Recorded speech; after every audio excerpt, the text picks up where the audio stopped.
Welcome to another episode of Collector's Quest. On this episode, the guys and I are talking about Castlevania. It's the So You Want to Collect Castlevania episode. We could call it part 1 because we don't cover every Castlevania game. We stop probably about GBA. We don't get into PlayStation 2 and all that. We stop before that. We do identify some games in other territories, released in Japan or in Europe. So we talk a lot about a lot of different Castlevania games, if they're collectible, what we think about them. So stay tuned for that. And then if you want to stay with us extra long, this special Halloween episode that I know we are delivering on Halloween, so you're probably getting it then or probably after, really.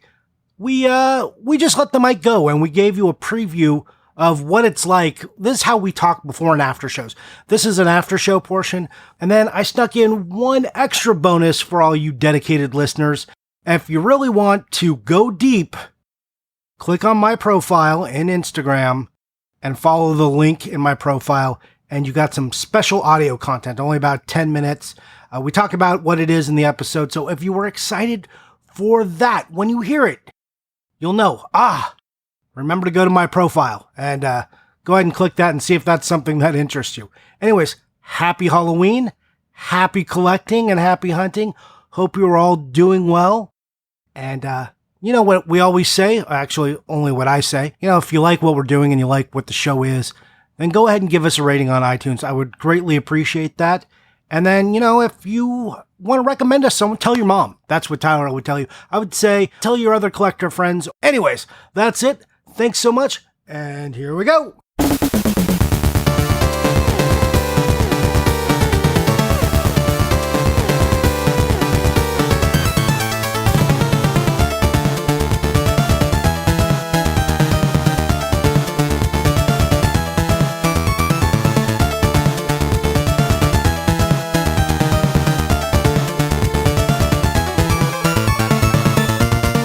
I bought the Black Cauldron. On TRS-80? Actually, I think I got the DOS version. Oh, alright. Cool. You got it because Disney blackballs the Black Cauldron, and you want a controversial Disney game. That can't still be true. Is that still true? Isn't it on Plus? I don't know if it's on Plus. I mean, maybe you could watch it, but do they have theme park rides around it still? There's pins. They acknowledge it, but they don't heavily market it. They realize that in not marketing it and then now marketing it a little, that they can make a lot of money. It's got a cult status. Yep. But also they realize that they f***ed up really bad and they're hoping they still have the rights to it because a fantasy series that goes 5 books seems pretty solid nowadays. You should just lead in the episode with this conversation. You know who else figured out that if they artificially limit something, or at least say that they're going to, they can create mass hysteria? Analog? I think it's Nintendo. It's Nintendo. Is it Nintendo? And also then Analog just followed. Analog is garbage. They are awful. Actually, you know what? They are great people, and then as soon as they ship me my f***ing mini NT, then they're garbage. Okay. I don't really have anything against the people, but the practice of it and just the idea of it. I just want to be able to dump my NES games. That's all I want. What do you? All I want. You're just waiting for it to ship, or what? Was it broken? No. They did another run that ships next month. Oh, all right. So why are you mad at them? I bought one of those too. Cool. But why? Because I've only got 3 or 4 NESs hooked up in my house. I need another NES, Johnny. I have a legitimate reason. Because you can jailbreak them and they can be used to dump cartridges. Yeah, Johnny, I'll never do that because probably any cartridge I'd want to dump would be some weird homebrew and it wouldn't support Tyler has no reason. I have a legitimate reason. Yeah. You can dump that Ninja Gaiden 3. Boo those men. I like the Nintendo, Johnny. I like the Nintendo. Aren't I don't you the guy who... when they No. When they're hey guys. No. What? No. I reject all of this because you were just telling me the other day that you couldn't fathom being one of those people who only collected one system. Yeah, I'm not a person who collects one system, but if I did have to pick a favorite, it's NES. So I can own 5 different types of NESs in my house. But aren't you the guy who always says, play it on the original hardware, all this bullshit, blah, blah, blah. You're that guy, and now you're just out here buying one of these repro consoles? Yeah, how come you don't care about first print consoles, bro? Yeah. I got to run one Magnavox Odyssey, and I'm looking for a low serial number Atari 2600. But I mainly play NES on my AVS. I have a very low serial Virtual Boy, if you want. I'm pretty sure every serial on a Virtual Boy is a low serial. Incorrect, because the white whales that have like the all white packaging that were used as kiosk heads, those were first run. Wow. So all of them have lower serial numbers than any production Virtual Boy. Fun fact. We are coming out the gate here with some pretty good info. If you want to, did you guys actually count it off? Are we actually? No. Hey, welcome back to another episode of Collector's Quest. I'm Tyler here with Johnny and Stephan. We're talking about Virtual Boy kiosks. What's going on, guys? No, that's not what we were talking about. Do it over. Oh man. What are you talking about? No, the people can hear what you said. That is what we were talking about in this segment, but that's not what the episode's about. Why do we always do this to the people? Why don't we ever just tell them what the episode is about? About Castlevania. We're doing a Castlevania retrospective. We're going to talk about our childhood experiences growing up with the Castlevania games and opening it on Christmas morning and smelling that hang tab. Smelling the hang tab. That is, please don't turn us off. That we're actually talking about collecting Castlevania games. Yeah. We're not just going to say, hey guys, Castlevania is good. We've already made fun of Castlevania retrospectives, like literally like 3 episodes ago. Johnny, did that actually make it on the podcast? I'm pretty sure that made it on the podcast. If it didn't, hey guys, we made fun of Castlevania retrospectives pretty recently. Oh man, if you were a patron, you would have got to hear all that hot talk. Also, there's no Patreon. There is, coming soon. OnlyFans as well. People really like 2021. Us talking about nothing.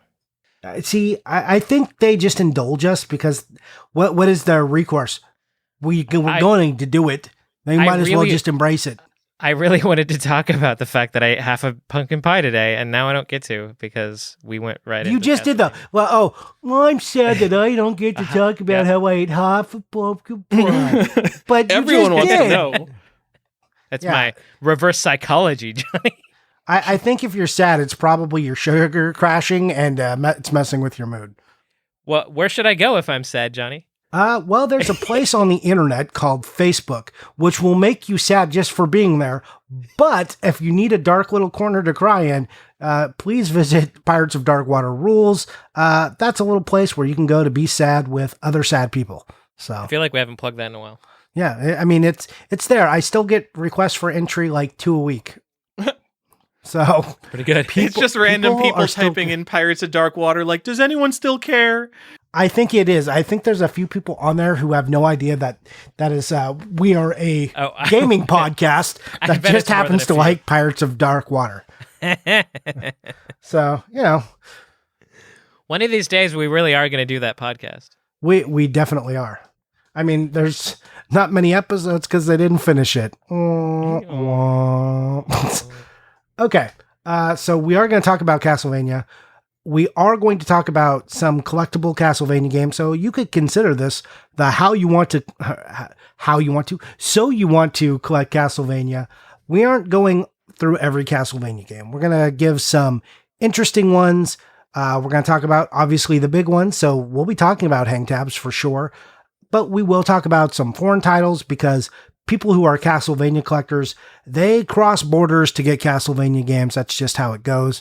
Because one of the best Castlevania games was never officially released here in like its initial life cycle. We had to wait a long time to get it over in English. So that's what we're doing. Guys, do you need to ramble or rant about anything beforehand, Tyler? Hey, Johnny, how about Pokemon cards? What would you like to say about Pokemon cards?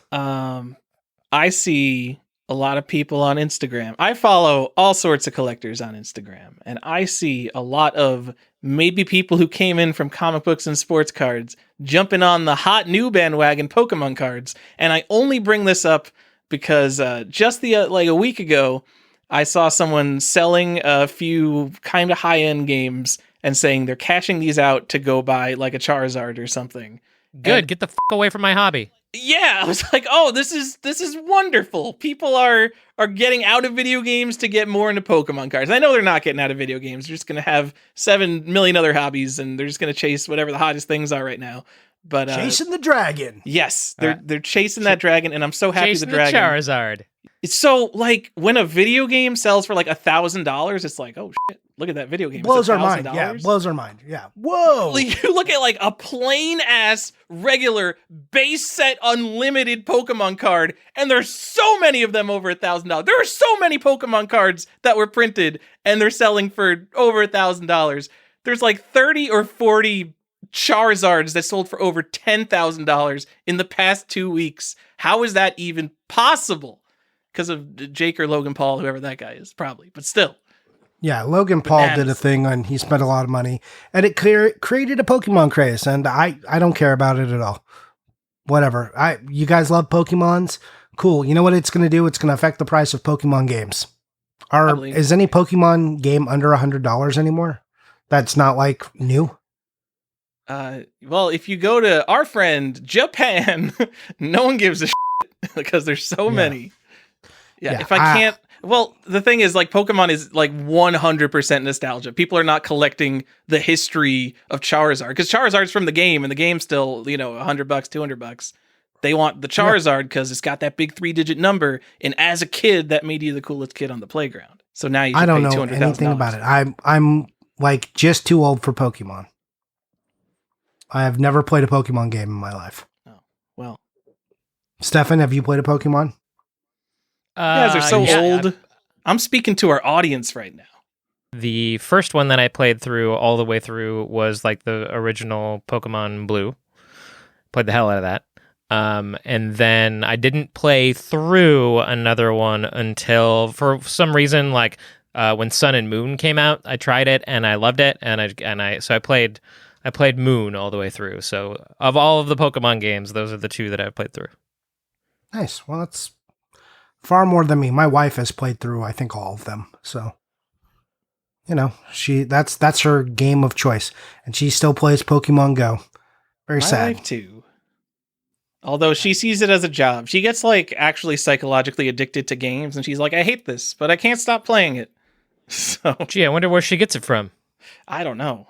Yeah, I mean, we know how you guys' relationship. Path of Exile. Anyone call back to that?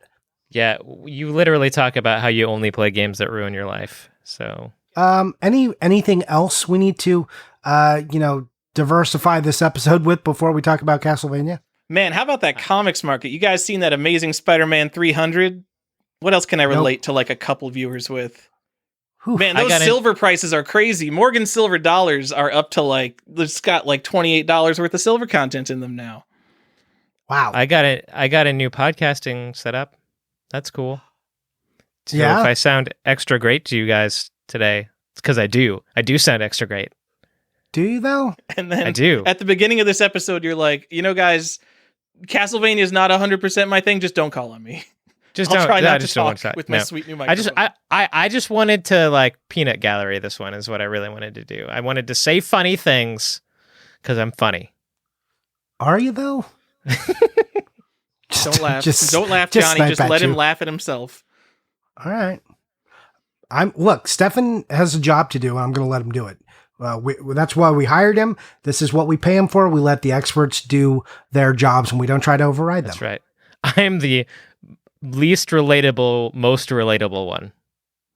That is my job. Simultaneously, I am the least and most relatable. I don't think anyone relates to you anymore. Really? Do you think I've lost that love and feeling? I mean, I think people like you, but I don't think people are like, oh, a second NWC. I can relate to that moment in life. That's no, fair. I mean, I am at an extreme edge of collecting. Actually, I don't even know if I am anymore. I think my edge got pushed so far back by people buying graded sealed games that I might almost be reasonable. And Tyler's probably really reasonable now. Like, as far as relatability goes. I buy a lot of games now. I'm FOMOing so hard, Johnny. You have no idea. I think that's a pretty relatable thing, especially of the attainable stuff that's still obtainable. I feel like people should comment which one of us is the most relatable. I think so too. Maybe that'll be a poll on our Collector's Quest Instagram page. We'll put up. There's never been a poll on that page. Just don't worry about finding that. But I am curious. You guys can let us know who is the relatable one on the podcast. Because it used to be. It definitely used to. It was like squarely me. It was absolutely me. It was. It was great for a minute there, Stephan. Yeah. Yeah. Before something went wrong in your brain. I was the window into the everyman, and then that just went away. Yeah. Well, you were on Collector's Quest. We taught you a few things, and then you bested us. You took our knowledge and became what you are now. I don't even know what that is. There's not a classification. You're a super weight. There's no talking about. All right. I don't have anything else to add on any of that. Can we get to Castlevania now? It's a Halloween episode. This is our second one. This is 2 of 2. So you want to collect Castlevania. Woo! All right, I gotta do something before I start. Do do do do do do do do do do do do do do do. Okay, now we can start. Okay. Great. That was some Castlevania noise. We won't call it music. I won't be that generous. Oh. All right, guys. There's a lot of Castlevania retrospectives. People talk about Castlevania a lot. So you guys should know, if you listen to the show, we're going to come at it as collectors do. We're going to talk about prices, intricacies, variants, things of that nature. So that's what you're in for here. So I think we can lead off with the first game in the series. Tyler, tell us what the first game in the series is. Oh, this was a trivia question. This was your trivia question, and you got us. Akamaja Dracula, Johnny, for the Famicom Disk System. So I know we were only going to hit the highlights in this episode, but I did want to specifically bring up just plain old Akamaja Dracula, because it's like a $40 game. It is not rare at all. You could find it in nice shape really easily. And it's the start of the Castlevania franchise. The first print, the first appearance, key episode. It'll still be $40 until Wada starts grading them. You know what? Dennis doesn't listen to the show. F you, Dennis. Never grade anything Japanese. Like, he graded some Japanese N64 games. F that. I hope no one wants those. Just stay away from all this. So wait, the important thing to know about Akamaja Dracula. So a Famicom Disk System game, if you don't know, it comes in a sort of smoky outer case that has a sticker like on the back. Yeah, it's a plasticky case. And it's kind of see-through. And you want to make sure it says KDS AKM on the back of it, because people will swap out cases from cheaper games with the wrong barcode on the back, or the wrong sticker on the back. And just because this game is so cheap, just don't put up with any of that nonsense. So you've got the outer case, the inner case, a sleeve, and then the disc itself. And it also comes with the manual and a little pink insert. So just make sure you get all that, because it's really cheap, and you can have a nice little Castlevania. Now, I have a question for you, Tej. So if if that game were not cheap, if it were extremely expensive, would you have the same advice around that barcode sticker? Absolutely. Famicom Disk System games with incorrectly matched cases, forget about it. I don't want it. Forget about it. The barcode is unique to the item, so you have to have the right barcode. Yeah, otherwise it's just like a completely generic box. There's no actual art on the Famicom Disk System game. You just kind of see through it to the manual, but still, you got to have the right outer box. Like, I'm sure I have games that are mismatched right now, like some tennis game or something, but I try not to put up with that crap. Yeah, so now talk about the thing that's the interesting thing about this, because, and people are confused about this, there's a Famicom Disk System, and then there's just the Famicom, which is a cartridge-based system. Yes. So, and they are not the same thing, but there is a system that has both on them, right? So, yeah, the Famicom Disk System was an add-on for the Famicom that plays little floppy disks that you could rewrite. They were cheaper media to produce than the cartridges, but then you have load times. So, you know what, maybe Famicom Disk System, not the greatest thing ever, but it was the genesis of Zelda, Castlevania, Kid Icarus, and Metroid. So there were a lot of important games that came out for it first.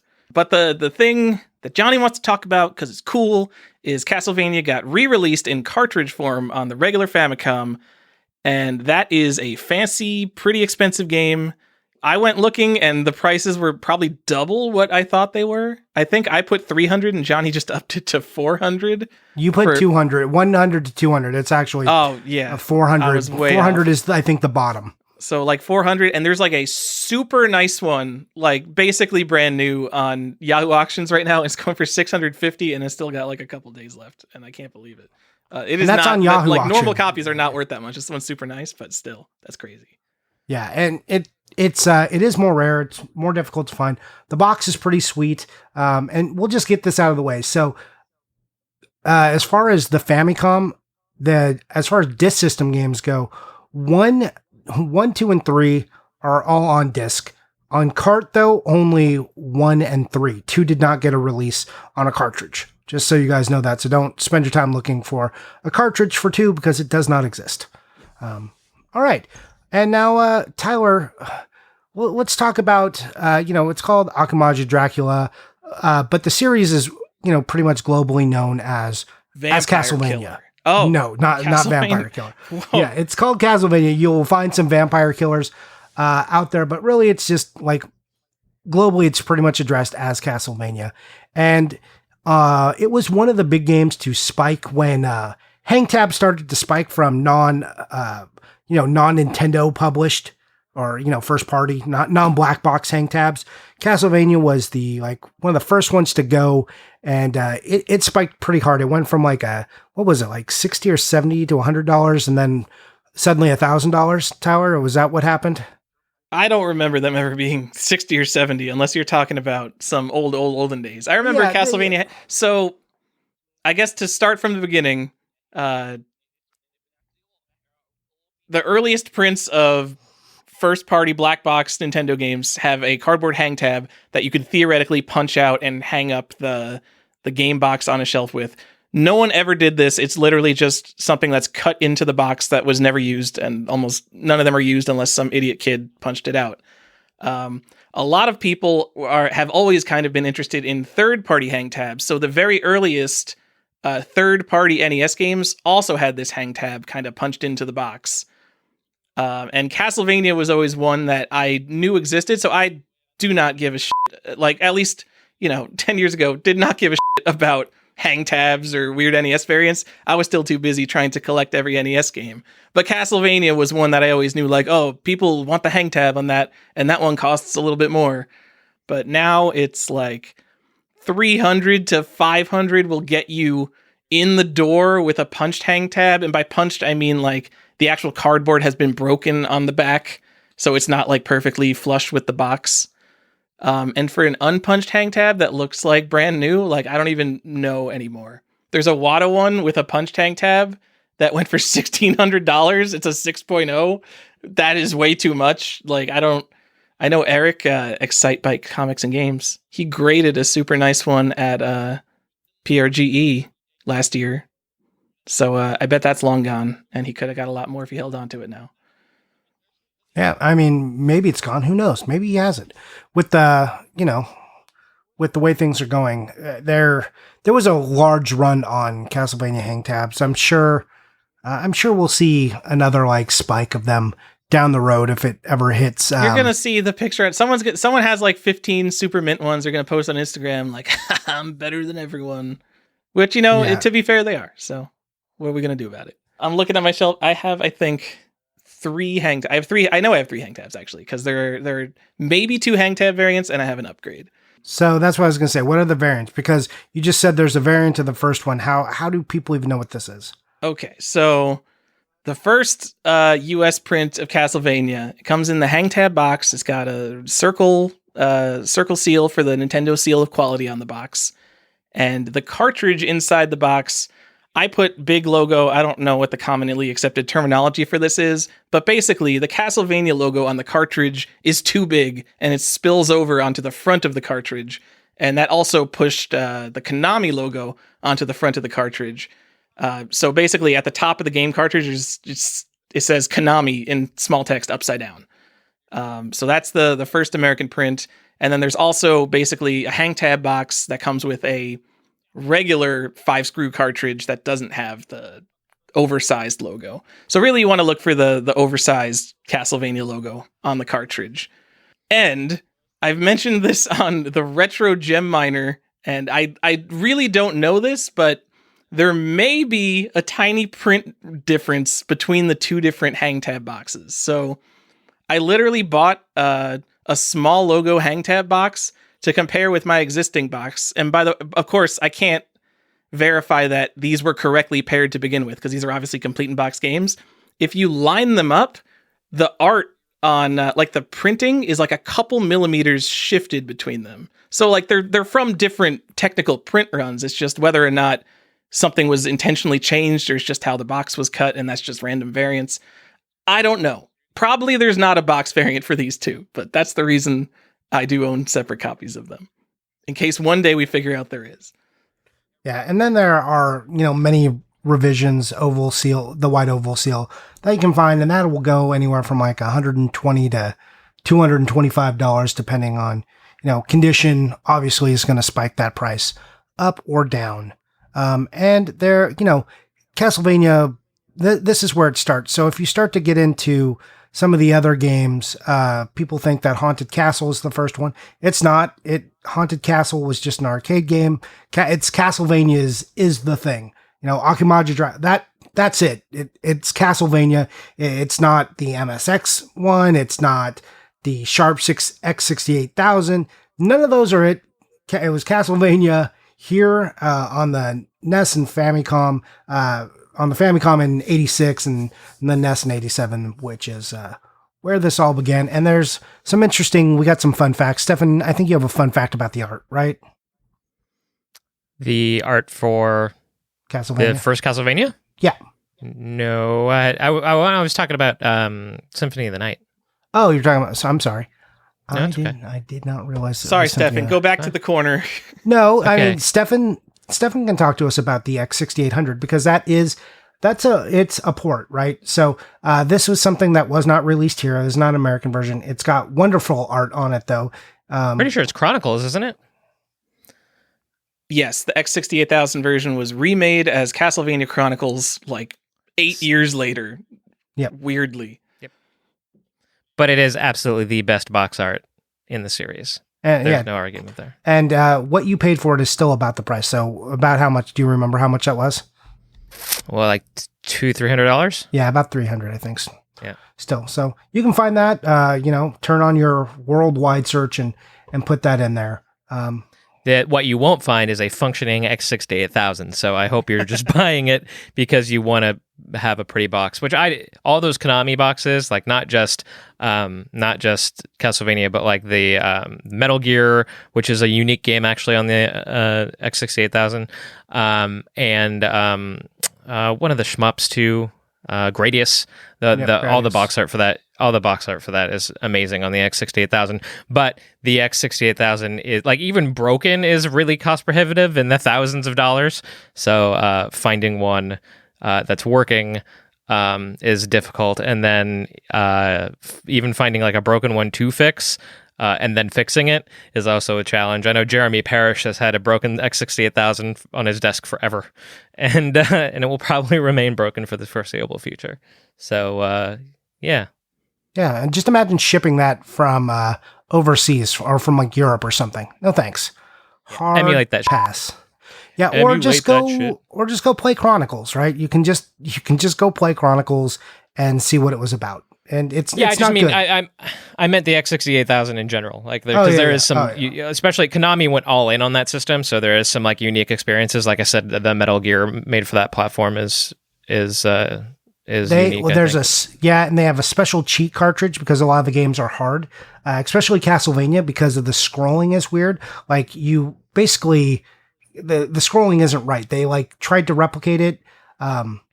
On the MSX, they couldn't. So on the MSX, you go through doors to get to the next screen. On the X6800 or whatever, it has like this weird fake scrolling that happens, but really it's just kind of loading the next partial of screen and you're moving over to it.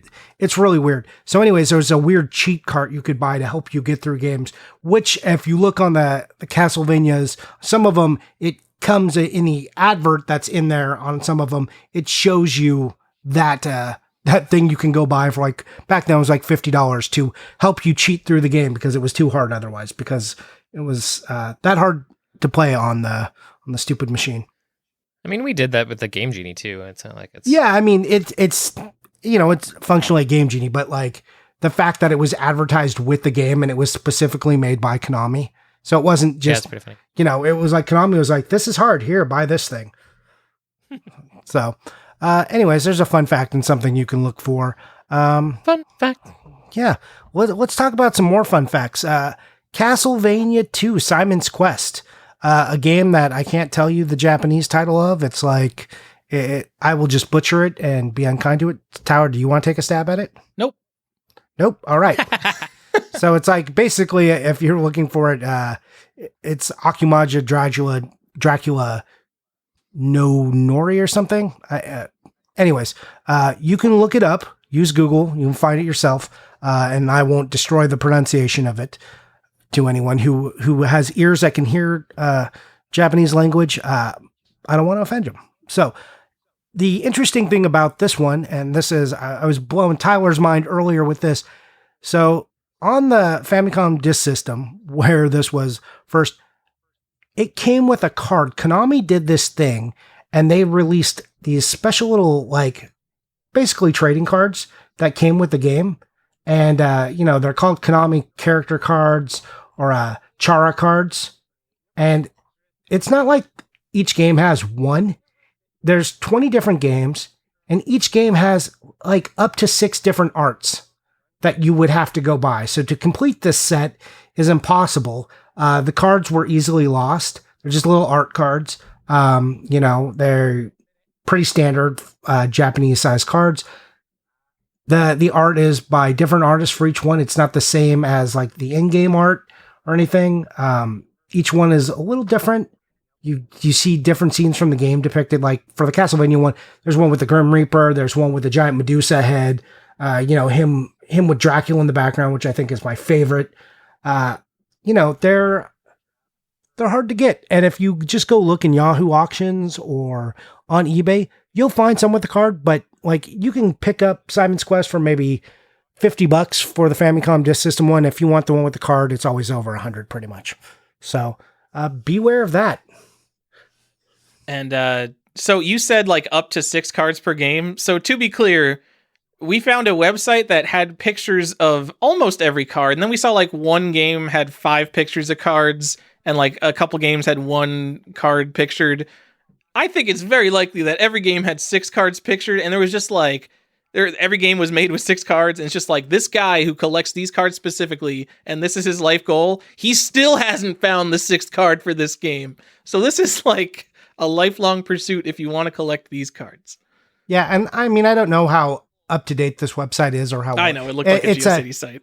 Yeah, it's ThiaNite.com, ThiaNite.com, and then there's, /Konami character cards.html. So if you want to see what those cards, and they're actually really cool. Like I thought about going hard at it. I was like, man, this would be a great thing to collect. Oh, wait, Contra is how much? Contra is like a $500 game, and I would need to buy that. So if it's got the card, it's going to be more expensive. So let's just say generously 600 times 6. Oh, okay, never mind. I'm out on the cards. Yep. That's just if you buy Castlevania or Contra, make sure you get the card. But other than that, this set is ridiculous. Yeah, just make sure you get one, feel good about that one, and move on. Maybe look at the pictures of all the cards and wait for one to come up with the card you want. Well, maybe. But here's the thing. It's not like you can just go on any of the sites and be like, I will be choosy about the one I want. Yeah, but maybe they're just not there. It's called patience, Johnny. You have any of that you can let me borrow? I mean, for games that I don't think will significantly go up in price, like probably Simon's Quest on the Famicom Disk System, maybe. You say that now, but it's... I say that because I know that no one is going to go out and be like, I should collect all the Konami whatever cards. Stephan, are you in on these art cards? Prove Tyler wrong right now. Say this is your next... No? Nope, not in on it. Come on. I was interested to see if I could figure out who the artist was and then maybe find the original art, because that's a Stephan thing to do. Yep. But you know what cards you could buy? Pokemon trading card game cards. So guys, Charizard, there's 15,000 PSA graded Charizards. You look at video games, it's like, oh, what's the population report of sticker seal Marios? There's only like 40 or something. There's 15,000 Charizards graded. Those will never leave the market. They'll be here forever, and it still sells for like $1,000. You okay over there, man? So I have some Charizards I need to grade. Simon's Quest on NES. The first print had a Nintendo Circle Seal of quality. The later print had the Oval Seal. Obviously, just get the Circle Seal. I don't think there's a price difference. It's like a $75 game now, which seems expensive to me, but coronavirus. We're gonna go. Tyler, what does Tyler recommend you buy for every game from now on? So, Akuma to Dracula, Famicom Disk System. Obviously, buy that. It's super cheap. It's got all the history behind it. $400 Famicom cart release, that's a no buy. I'm pretty sure that's only expensive because it's rare and because maybe there are some elitists who refuse to touch Famicom Disk System and only want cartridges. Castlevania, I'm going to say your best bet is to go with a non-hang tab in really nice condition for probably $100 or $200 because the hang tabs are just ridiculous. You basically have to settle for a kind of crummy one. And Simon's Quest, obviously, Circle Seal. And make sure you get the card if you get the Famicom Disk System version. But it's Simon's Quest. You probably don't need to go get the first print of Simon's Quest. Tyler, I feel like you should, for every game, you should say, should they buy something related to the game or buy Pokemon cards? Tyler's recommendation to everyone is going to be go buy Pokemon cards and get away from games and leave me alone. Tyler wants you off his lawn immediately. You see, Pokemon cards. Charmander sold for $660 a Charmander? It's a common. It's a common. Okay. I definitely have some Pokemon cards to grade. Yeah, you do. Pokemon is, again, I have nothing to contribute.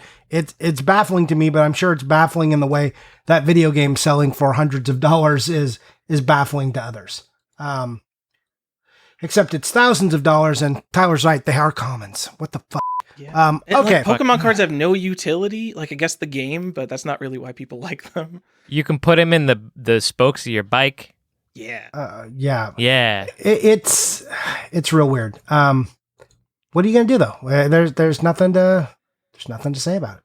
Hey, Stephan, you could still do that. What's the remaining Simon's Quest piece that we haven't talked about yet? There's two, and they are up your alley. I don't know. I'll give you a hint. It's a big cat. It's a shitty Tiger handheld that you have. Oh. I don't know. Of the basket of Tiger handhelds I have, I don't know. I just buy them and they just kind of go into the basket and I never hear from them again. Oh my God. I don't know. So I don't know if I actually do. I don't actually know if I do have it. But yes, there is a Simon's Quest Tiger handheld. I don't think I paid if I do. You know what? I think I did get it at that Portland show where you were shaming me for buying Tiger handhelds in bulk. Was I shaming you? I don't know. A little bit, I thought I said that was a good buy. A little bit. I literally would have bought every single one that you didn't buy, and you bought all the good ones. So, well, I bought all of them. I bought all of the ones that guy had. But yeah. So I don't think I paid very much for it. But what's it worth? Yeah. Now? Why does that exist? Do not know. So there are a few things to know. It does come in a big silver box, or not silver box, blue box with the Simon's Quest logo on it. It'll run box or blister pack? A box. There's actually a box one. So it's a cardboard box, easily damaged, pretty flimsy. Costing around between $300 and $500. I'm going to tell you on that one. Well, if you just want the regular handheld, you can go pick that up. Make sure it's got the battery cover. What can we tell you about all Tiger games? And that the LCD works and that the buttons aren't covered in crud. You can get that for like $20. Okay. If you really want that, that's a $20 bill. The box for the US release of this is like overly large, easily damaged. The Japanese box has a nice, tight, square box that you can get. It's not like overly large with a big, like the US one has a hang tab, like a big flapping hang tab that just is going to be creased and damaged. You can get the Japanese one like $250, $300 in a nice box with like unique art on it. Okay. Tyler recommendation, just don't worry about it. It's a Tiger handheld. That's true, but you get unique art. And the funny thing about it's a Game Vision over in Japan, right? So what's cool about that one is there's a Sega logo on it. Yeah. Is that what's cool about that one? Cool. Yes. I mean, it's more interesting than not having a Sega logo. Honestly, the only LCD handheld I still want is that Pirates of Darkwater one. Which I've never seen. I know it's been on my save search forever, and I've never seen it. If you have one, if anyone has a Pirates of Darkwater, I will pay for that. So please, if you do have the Pirates of Darkwater LCD handheld, it's not a Tiger. I don't remember what the brand is called, but it's a European brand. If you have one, I will buy that from you in any condition. Anyways, there's also a watch you can get, which comes in a blister, just an LCD watch. Is it a game watch? Yeah, it's a game watch. Or just a watch? Okay. Yeah, no, it's a game watch, little LCD screen. And I don't actually know how much those go for, because I actually haven't seen any sold for a while. Did Tiger make the Super Mario World watch, or are those different?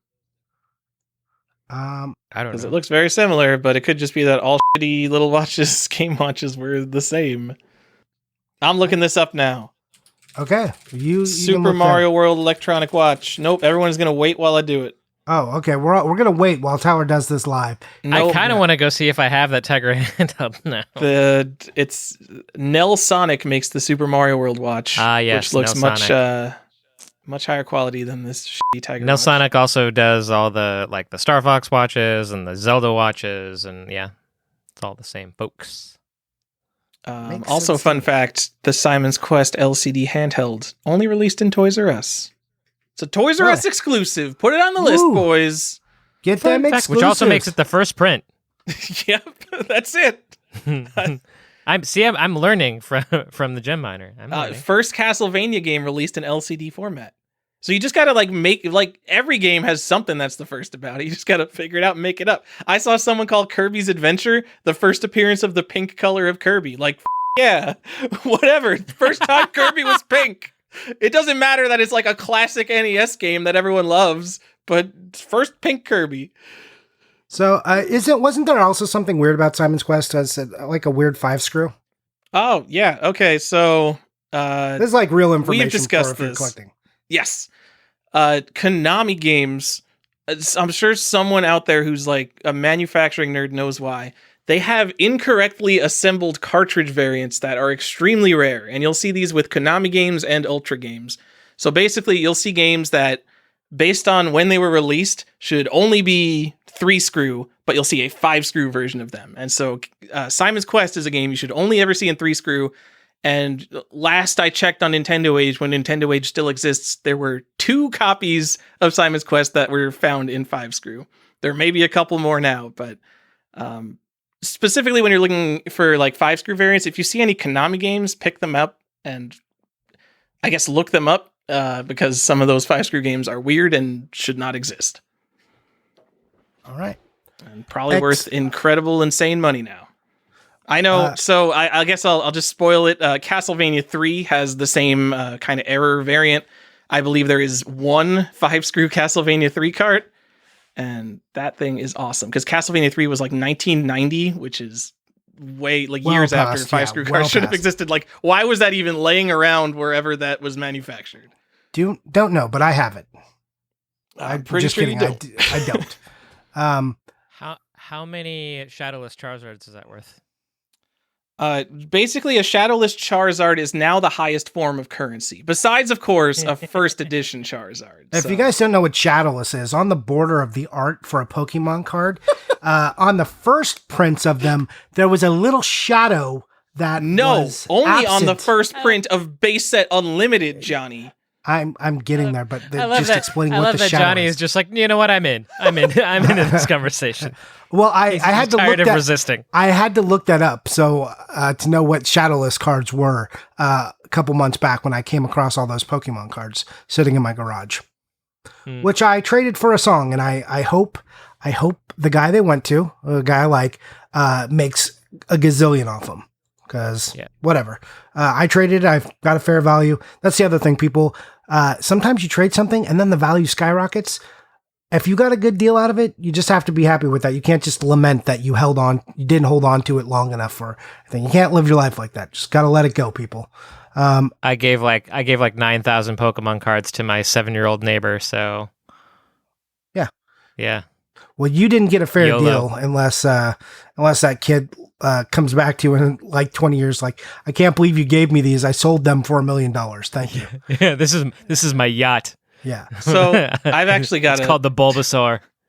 While we're talking about Pokemon cards, I have a childhood story. At a garage sale, I sold a Zapdos for $10 to a dad who had no idea what it's worth. And I think it was worth probably around $7 at the time. And he specifically asked me, $10, is this worth that? And I'm like, yeah, your kid will love having a Zapdos. And like, that is like the guilt I felt for getting $3 on that guy on the value of a card has been with me forever. But now a Zapdos is probably worth like $300. So I want to know that instance is like what gave you this like complex against negotiating price. Like it all goes back to the Zapdos. I mean, did we just find the origin of Tyler's problem? We did. Guys, this is a breakthrough. Tyler's origin story. Yeah. Wow. Man. Tyler, I'm so sorry. Fun fact about Castlevania 2 before we move on to Castlevania 3, which Stephan will tell us about, is sure I am. It has a World of Power book. So if you are very interested in a World of Power book featuring Castlevania characters like Simon Belmont, you can get that and you can read about the adventures of Simon Belmont as he is transported into our world to fight the fiend Dracula. And how else can they consume that content, Johnny? That will be for our Patreons, as I will do a reading of the whole book. And I have begun. These two gentlemen on the podcast with me can confirm. I have read it like I was reading it straight out of the 80s. That it is my intent to have it read like that. So hopefully for next Halloween, it'll be complete, or in a couple of months. I don't care how much you have to pay to listen to that. It is worth it. I just want to put that out there. Maybe I'll release the first part as a teaser. Nice. Yeah. I would do that. You know what? The only reason why I brought that up is because I thought you already had. No, I had. I was saving it, but that's fine. It's like a hidden thing that we published, I think, or something. No. I have it as private on SoundCloud. Yeah. So got it. Yeah. Okay. But yeah, maybe I'll unprivate one part of it and release it for everyone. It's not like edited or anything. So Tyler's not going to edit it, but he will put it. I'm not editing an audiobook. No, but he will put it through his little filter for me. You said you'd do that. Sure, I could do that. Yeah, just so I'm not killing people's ears, because sometimes I yell. Anyways, yeah, you can look forward to Worlds of Power. It's terrible, so just enjoy the ride. Stephan enjoys it very much. Whenever I loved it so much. Yeah, Stephan was my biggest fan on that, and it made me feel good that someone enjoyed it. Johnny, I'm always your biggest fan. I appreciate it. Thanks. Woo. Harry Potter reference in there too. Nice. All right. So Stephan, we're going to talk about Castlevania 3s. They're, you want to tell us, I'll tell us about the Japanese one, then you can tell us about the American variants. So Castlevania 3, Akimaja, Dracula, again, over there, it is an expensive game. It's like $160 game. You can get it in the cardboard box. Actually, it doesn't have a Famicom disk system release. Maybe I said that wrong earlier. There is no... Oh, I thought I heard you say that, but I didn't want to call you out because I didn't know if I heard you correctly. Yeah, I'm just like going back through... It definitely does not have a Famicom. Yeah, it does not. So it's card only. The box art on this game is sweet. It's like a more classic Bela Lugosi looking Dracula on it. There's like a skull in the background. But what is more neat about it is really the technical achievements in it. Even though it's like a $160 game, the technical achievement in it was a sound chip that they placed only in the Famicom cart that allowed it to, I think it opened it from like 4 to 8 channels or from 8 to 16. I forget the actual technical thing that did, but you got more sound channels out of it and you got a richer, more stereo experience from the music. So if you listen to a soundtrack, and it's not to say that the NES one is bad, because I don't know if it's nostalgia speaking. When I hear the NES one, I am pumped. I think that sounds great. It's awesome, right? I think we all agree that's an awesome soundtrack. The Japanese one, it's pretty much the same, but it's got all this extra. It's a deeper and a more rich experience if you hear it with in soundtrack. So if you go buy like a CD of it or something, you can tell the difference. I'm not going to say one is better sounding than the other, but it's definitely technically more rich on the Famicom, which this is something they couldn't do when they ported it to the Nintendo. So they had to kind of rework the soundtrack for the game to a more condensed version. So there's something fancy going on with the American version, though, right? And maybe Tyler can like add to this conversation. But because I know like they use that game a lot for benchmarking clone consoles. Like, hey, if your clone console can run Dracula's Curse, then that means it's a quality product. I don't remember what it is about that game in particular that makes it like sometimes clone consoles just won't run it. Do you have anything to add there, Tyler? I don't know why clone consoles won't run it, but specifically in terms of the audio, all like the probably older at this point NESs are based on an NES system on a chip. It's a single chip that they make 4 billion of for 25 cents, and then everyone can make all their shitty little Famicom clones. There's one of these NES system on a chips, or NES on a chips. It had some kind of like audio issue where like a 0 was a 1 and a 1 was a 0. And specifically in Castlevania 3, like you could really hear it's off. Something like that. I thought that was the issue. I'm sure you could find some really smart technical guy who knows all about this and read in more detail than you would ever care to know. But I bet you Frank Cifaldi knows all about that. You should hit up Frank Cifaldi about it. I don't care. Because why would you play an NES that's not a regular NES or an AVS? I don't know. Well, he's also the one that just on a tangent real quickly because it's fascinating. But like the NES on a chip is so economical that like a lot of the clone consoles, like the for systems that are not NESs, like a lot of the early like Atari flashbacks are NESs on a chip. So technically, when you're playing those Atari games on an NES on a chip, you're playing NES ports of Atari games, which is a fascinating concept to me. That is really cool. Also, that's just the Atari Flashback 1. The Atari Flashback 2 is emulated. Is it emulated? I don't remember what the Atari Flashback 2 is. But it's not just that. It's a lot of the like all those Jack's Pacific like plug and play games. A lot of those are NESs on a chip. So like and some of those are like new games for those platforms. Oh, there's a ton. And so like there's way more than people realize. I wanted to get really deep into it in So You Want to Collect NES Part 2. And then 1, we never made the episode. And then 2, before we made the episode, like variants on NES went crazy. And it like feels almost dumb to talk about that instead of like, here's all the hangtabs. Here's all the stadium events. I very briefly worked at Jack's Pacific in QA. And I worked on Star Wars Episode 3. Is that the one with Grievous? And I worked on a bespoke plug and play game for Episode 3. And it was a ground up new NES game, essentially. Dude, like there's like New York Times crosswords, random Sudoku games. There's still like Konami arcade compilations that sometimes come out, and there'll be like 2 different versions, and the cheaper version will just be the NES versions of the games. It is crazy how many like NES like if you count NES software in terms of something that you could buy that technically runs NES code, like no one has a complete NES collection. Like Braveheart isn't even close to a complete NES collection. It's crazy. Yeah.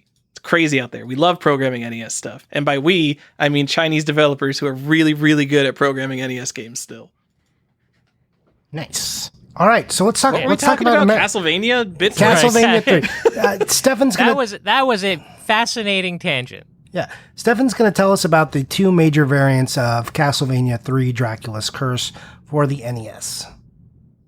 Yeah, so one thing, the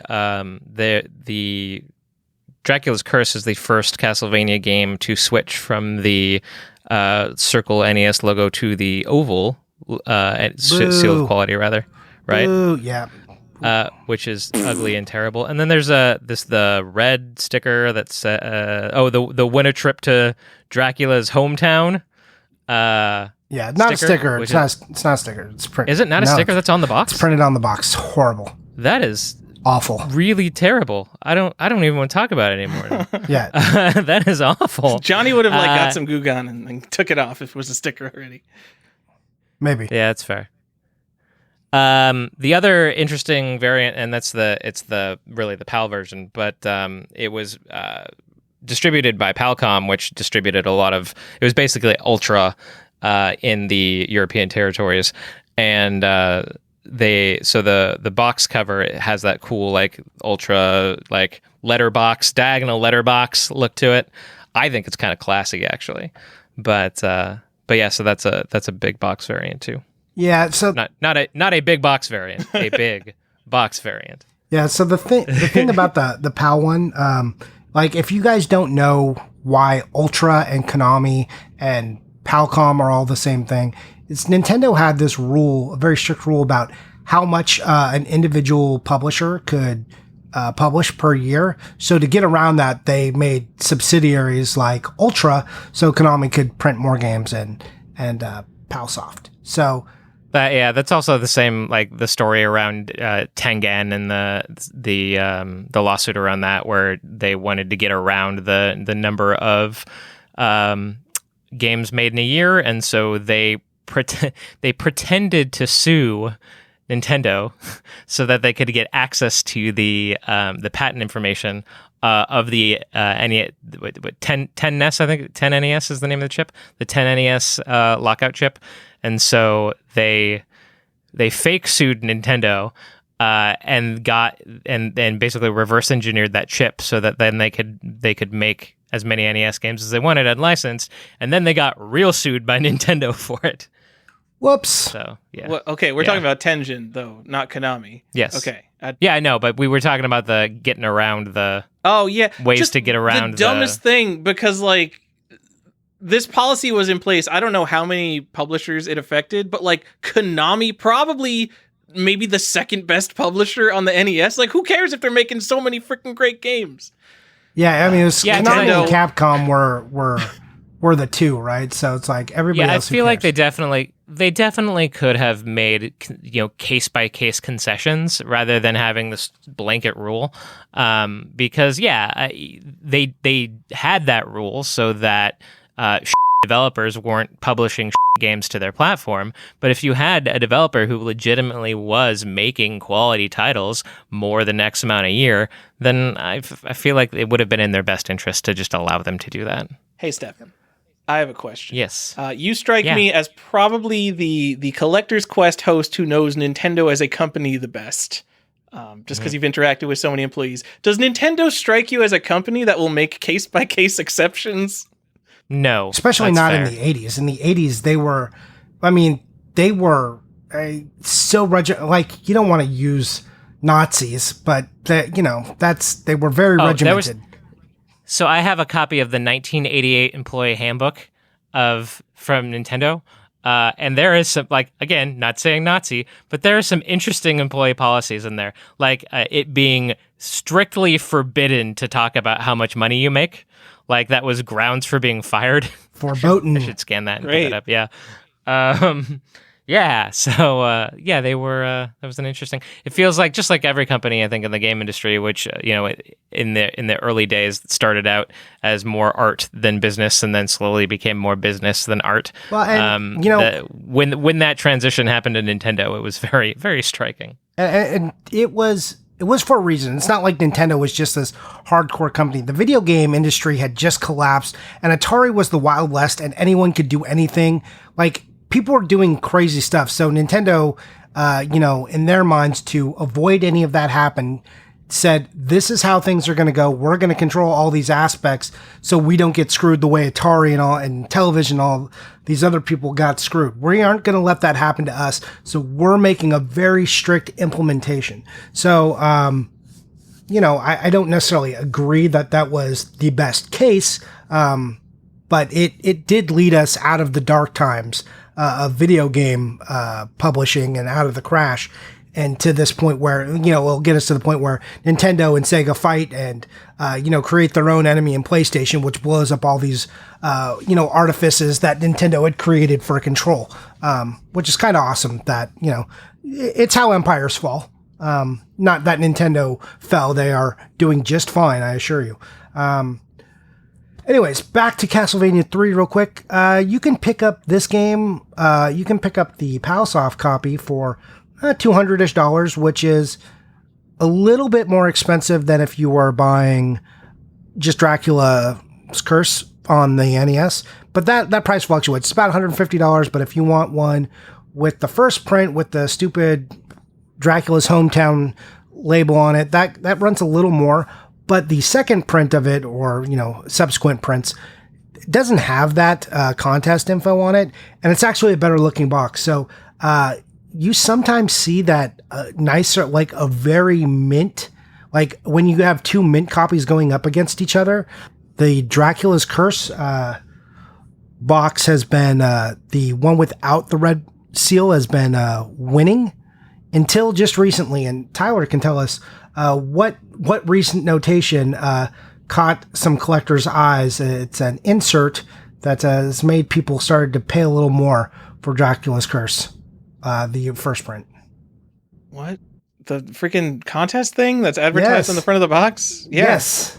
But there's an it's it's basically a registration card that I guess people sent in or lost. But I mean, like all NES contents, you're going to be missing posters, you're going to be missing registration cards. So to Tyler recommendation, I say get the first print Castlevania 3 and get the little registration card with it.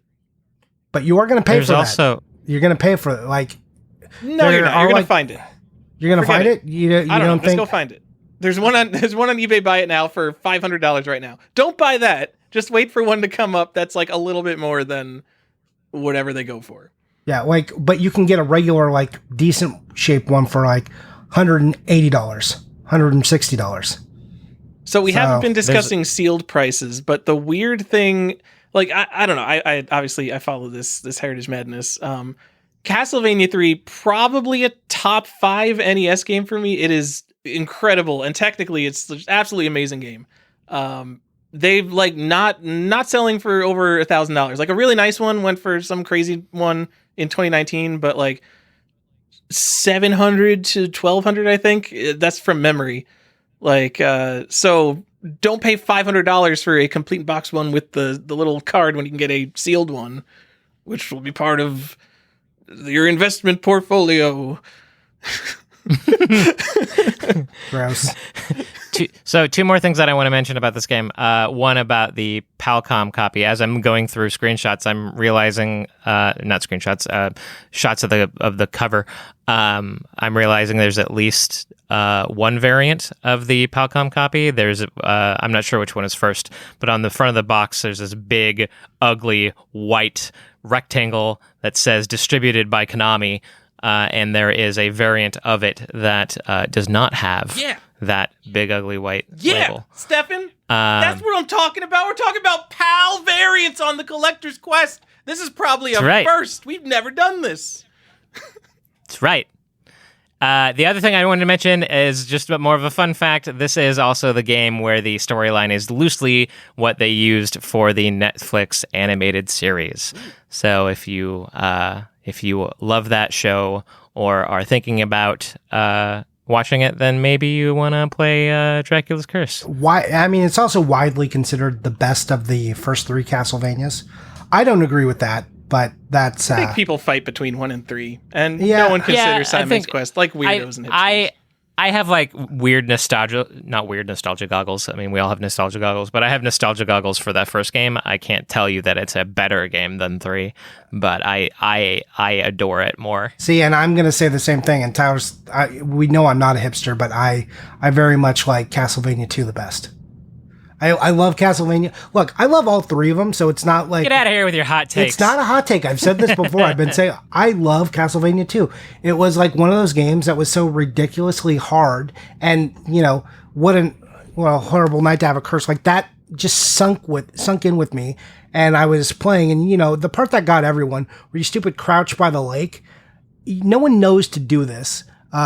And I was... Well, nothing in the game even hints at No, it's ridiculous. It's almost unplayable. It's such a mistake.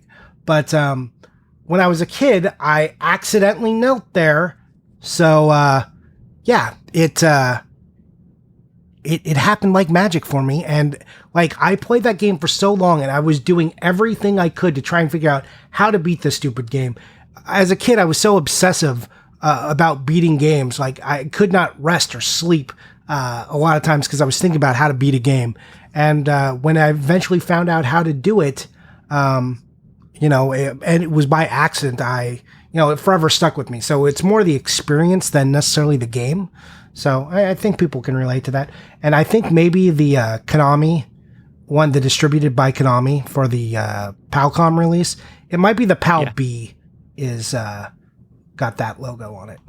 Maybe Pal B, maybe like for people who don't know, there's multiple territories. I'm seeing a B without it. I'm seeing a B without it. Never mind. I was just taking a stab. And now I looked and nope. Okay. Nope. Both of them are B's. I don't know why that is, but don't get the one with the stupid Konami box on it. It's real ugly. Yeah, it's ugly. Even if that is the first print, I don't care. It's ugly. Oh, don't do it. Ooh, God, what if it is the first print? Hot take: just don't buy PAL games. It runs about 50 hertz. It's probably, if you play it, you'll be like, "Why is this weird and slow motion and wrong?" Unless it's stadium events, then you should definitely buy a PAL B copy. No.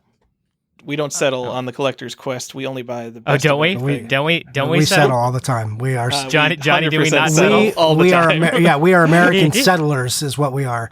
We Absolutely. could found a new Manifest nation. destiny to get every game, no matter what the condition. Yep.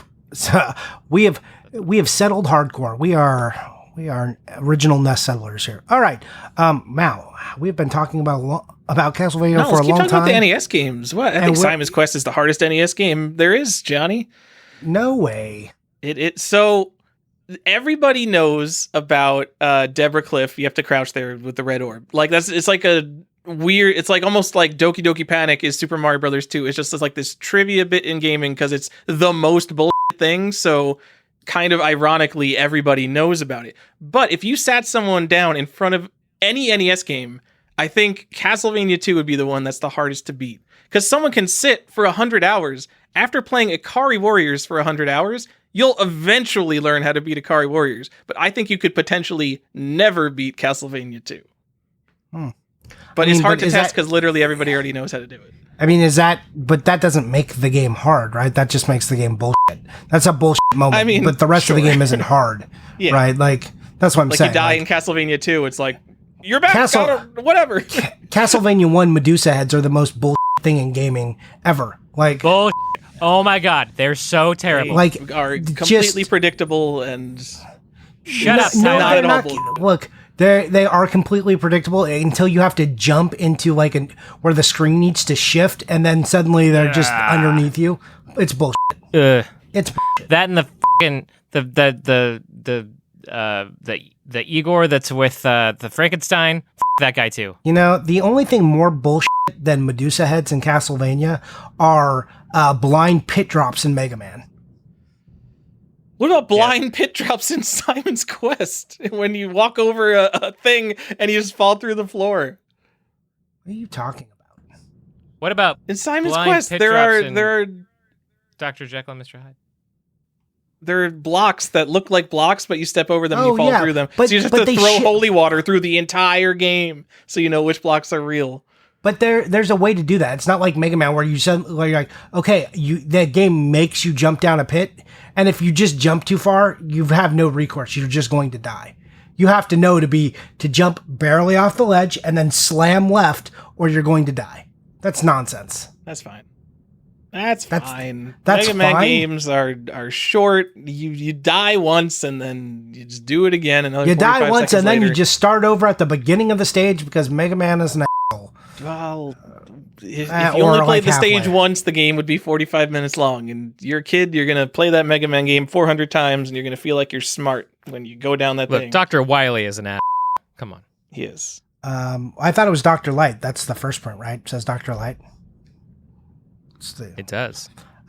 Anyways, is it? We're diverging way too hard. Okay. What other things should we know before we move away from NES Castlevania games? Nothing. Give me another game to talk about. So I don't know where you want to go from here. So I've literally just been waiting for you to interrupt us and tell us another game to talk about. Okay, well, let's talk about some Game Boy games. There are 3, and we're not going to spend the amount of time we did on the NES games. Everyone goes hard on the NES games, so it makes sense to talk about them the most. There are 3 on the Game Boy. They were released in multiple territories. The first one is Castlevania Adventure. Do you want to talk about Castlevania Adventure, Tyler? Nope, you can do all of this, Johnny. Okay, let me just tell you about Castlevania Adventures. Okay, you've got a new Belmont in these. So it's Christopher Belmont. It's like its own kind of set of trilogies. Castlevania Adventures recently spiked in price. I'm sure there are some variants. I have not sat down and documented, what's what in the variant, but Castlevania Adventure has been jumping in price. I think it moved. Let's see. It moved up to over $100 now, and climbing towards $200. So beware of that. Game Boy games aren't cheap, but I think we all kind of know that now. So there is. I think people like this one the best, and that is Castlevania. It's the second one. It's Belmont's Revenge. It's just called Castlevania 2, and again, Christopher Belmont. And this one has been, it's got really excellent art in PAL territories, and in the US and in Japan. You can find it. There was, on the Wii, they did, what were those titles called, Tyler? It was like Castlevania Rebirth? Yeah. Rebirth, yeah. Was it just called Rebirth? Because they did the Gradius one. Castlevania Adventure Rebirth? Yeah. And I took one look at it. So I'm a fan of the Castlevania Adventure or Castlevania the Adventure. I don't actually know what it's called because the logo. Castlevania the Adventure. Yeah. I'm a pretty big fan of that game, and I took one look at Rebirth, and I'm like, nope, this does not look like the same game at all. It's pretty much the same. I mean, what was your problem with it? You just didn't like the layout. It's very much like they were like, I guess probably I looked at a trailer, so they were showing bosses, and I'm sure the bosses are 100% different, so they're all super cool and all that. Yeah, I mean, it's a little different. I mean, I did go ahead and buy it before WiiWare went down, so it's sitting on my Wii. Who knows? Yeah, so that's an unfortunate thing. Is you're never going to play it again because it's gone. And it wasn't even in the new Castlevania collection that they released. That's not in there, so it's just gone forever. Why, Tyler? So they can bring it back one day, Johnny. That's how it works. What are you talking about? Are they going to bring it back? They're going to bring it back. That's what I don't know. They got to bring it back. Why else would you hoard a digital game if not to bring it back in 10 years and be like, "Hey guys, we've opened up the Disney Vault and we're Nintendo, and guess what you can buy again? Fire Emblem 1, the English translation." It's true. I'm rooting for it. I want it to come back, so I'm willing to give them my money. Anyways, Belmont's Revenge. Let me just tell you that used to be Adventure you can get for $100 complete. Like I said, moving towards $200. It's been moving pretty quick, so be careful. Castlevania 2 though was a game that was they were always a little expensive, $50, $60. But now suddenly, if you want Belmont's Revenge, it's $300, which used to be Castlevania Legends territory. Which Castlevania Legends is the third of the Game Boy games, and it's widely panned, and it's not a part of the official timeline. The Castlevania timeline is a weird thing. Go look it up. Go watch a YouTube video. There's a bunch of games that don't count and stuff. This is one of those ones. It had a new protagonist, and it just it went awry from the series. But because it was towards the end of the Game Boy's life cycle, not a lot produced. People used to think it was very rare. It's a $550 game to, between $450 to $600, depending on that range on condition. So watch out for those if you're trying to get them all. And now we can move very comfortably into an easy game to talk about, Super Castlevania. Johnny, just one more thing. You forgot the variants of the Game Boy games. How dare you? Dash 1 variant for... Oh, no, wait. You forgot an entire game because you forgot Akumaja, Dracula, Boko, something, Kun. Kid Dracula is also a Castlevania game. You're racist. Well, I was going to talk about ancillary titles because we didn't talk about Kid Dracula in the NES section either. All right. Castlevania Adventure has a Dash 1 label variant. Make sure you get that first print with the Game Boy TM. You don't want any of that Game Boy registered trademark. Woo. All right. Yeah. Hot takes. Super Castlevania. what can we say about Super Castlevania? It's a great game. It's a great game. It's the best Castlevania game. That is I don't. incorrect, I feel like but an it's a good game, guys. You have no idea. I hate myself. Ugh. Wait. This is like a genuine hot take for me? Genuinely think Super Castlevania 4 is the best. I don't really like 16-bit games. It's one of the easiest Castlevania games, and I'm generally someone who likes challenge. I still think that game is basically perfect. Huh. Wow. So it's like I don't understand why. You think it's like the Mega Man 2 of the Castlevania series? Oh, it's such a good game. Yeah, I guess it is kind of the Mega Man 2 of the cast, because there's plenty of other fans of it. Yeah. But usually people will be like, "Well, no, just go play Rondo of Blood, and that one's clearly 100% better." And I totally get where they're coming from, but I still like Castlevania 4 better. Well, it's sweet and it's awesome. I don't know. It's basically a remake of Castlevania, but somehow it's called the fourth Castlevania, even though you're basically just playing Castlevania with rebaked graphics, which is not a complaint because Castlevania is great, but it is a little easier, more accessible, and you got like spinny screens and your whip is scrolling. way too powerful. You are just a god going through that game. You can whip in any direction, and it is so overpowered. But it's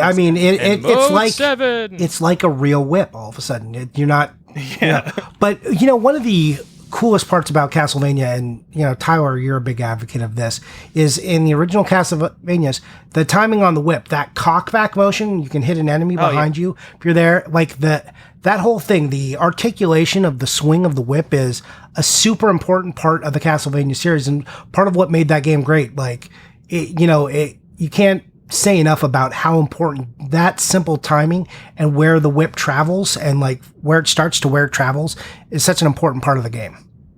So yeah, that mechanically, it's very deliberate that your whip takes a half a second before it goes. That's what makes Castlevania cool. Well, and like the whip, like the fact that it's behind you and generates a hitbox behind you, right? So if there's an enemy, like sometimes you'll kill an enemy that's directly behind you. I can almost guarantee I've never done that. I did not even know that. I've learned something about Castlevania today, Johnny. Yeah. So, anyways, whip motion, super cool. Super Castlevania, it's awesome. Here's a fun fact about it. In Japan, usually they get like way cooler box art, like usually so much better. Here's one of the rare exceptions. If you go find Super Castlevania in Japan, it has terrible box art. Oh yeah, it's pretty bad. It's like a goofy kid's drawing. I don't know what happened. Like the worst part is like half of the art is cool, and then it's like they got someone to draw Belmont on there, and it's just like they goofed it up. It's terrible. Go take a look at it if you haven't seen it. But it's like $140, $150 game. The U.S. box art was painted by Tom Du Bois, who did a lot of the Konami art, and he is just an amazing, amazing talent. He's also pretty widely available on Facebook, so you can go say hi. Really? Should we do that? Yeah.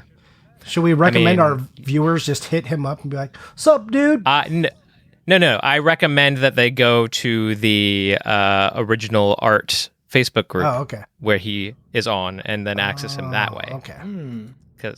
So, could you send him your box to get it signed? Could you get it? Probably. I know, Brandon actually, went and, hung out with him, and he, drew Sparkster for him. Pretty awesome. Yeah. So. Yeah. He's a good guy. He's a good guy.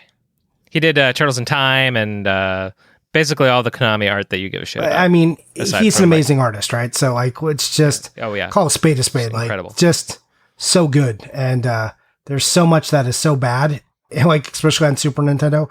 But this one doesn't miss. If you're curious about the PAL art, why we didn't talk about it, it's the same thing as the Super Nintendo, except that it's in a silver box. So if you like that silver box aesthetic, you can check that out. So there was one more Castlevania, though, on the just Super to get Nintendo. The collecting info out, do we talk about the Made in Japan versus Majesco release on that? I mean, we've talked about that. Just to get the collecting info. I don't know. No, we've talked about that. Quest. We've talked about it a lot, but refresh everyone.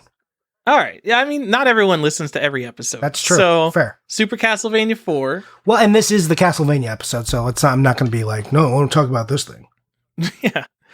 the first release of Super Castlevania 4 and the first release of many Super Nintendo games. It has Made in Japan printed on the back of it, and then later re-releases have assembled in Mexico. I think is it made in Mexico or assembled in Mexico? Either way, it says Mexico instead of Japan. I think it says assembled. So if you don't know, Majesco, basically a game publisher that bought the rights to republish old games, and they used much cheaper components. And they're 100% not the versions of games you want, just because everything about them feels cheaper. Labels, paper quality, things like that. And then two more things. One, Super Castlevania 4 is actually pretty common sealed. The Majesco version is. So if you are looking for sealed games, you really got to make sure to not get the Majesco version. Also, it is one of the Majesco white label games, and I have seen it a couple times. So it exists. Like there are some like that are unfathomably rare. Like I've seen them on a list, but I've never actually seen them. But I have seen this one exist somewhere. So go have fun looking for that. I guess it's on eBay. Copy.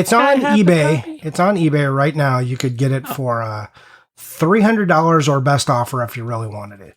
Because it's spicy. Send a best offer for $60. Yeah, I mean, there's also one with no label, a Majesco, because you got to remember those white labels just peel off. So one of them is $279. It's a crazy price for an ugly ass label. I was going to say, also worth noting about if you are going to go all in and buy up some Majesco white labels, it's also worth noting that quote unquote sealed for the white labels is actually just taped into a poly bag. So there's not a box, there's not any, the seal is literally a piece of tape in a clear poly bag. For people who don't know what those white label releases are, it was basically when Majesco was kind of getting out of the Super Nintendo game, they decided to dump all of their remaining stock into the bulk distributor community. And so when they did that, they just slapped on labels that they happened to have lying around and then put them in poly bags, taped them shut, and sold them in massive bulk. So that's what those are. And I also just want to say my favorite part of the Majesco white label games is that they either have spelling mistakes or abbreviate game titles, and this is just called Castlevania, which I think is delightfully incorrect. Yep. All right.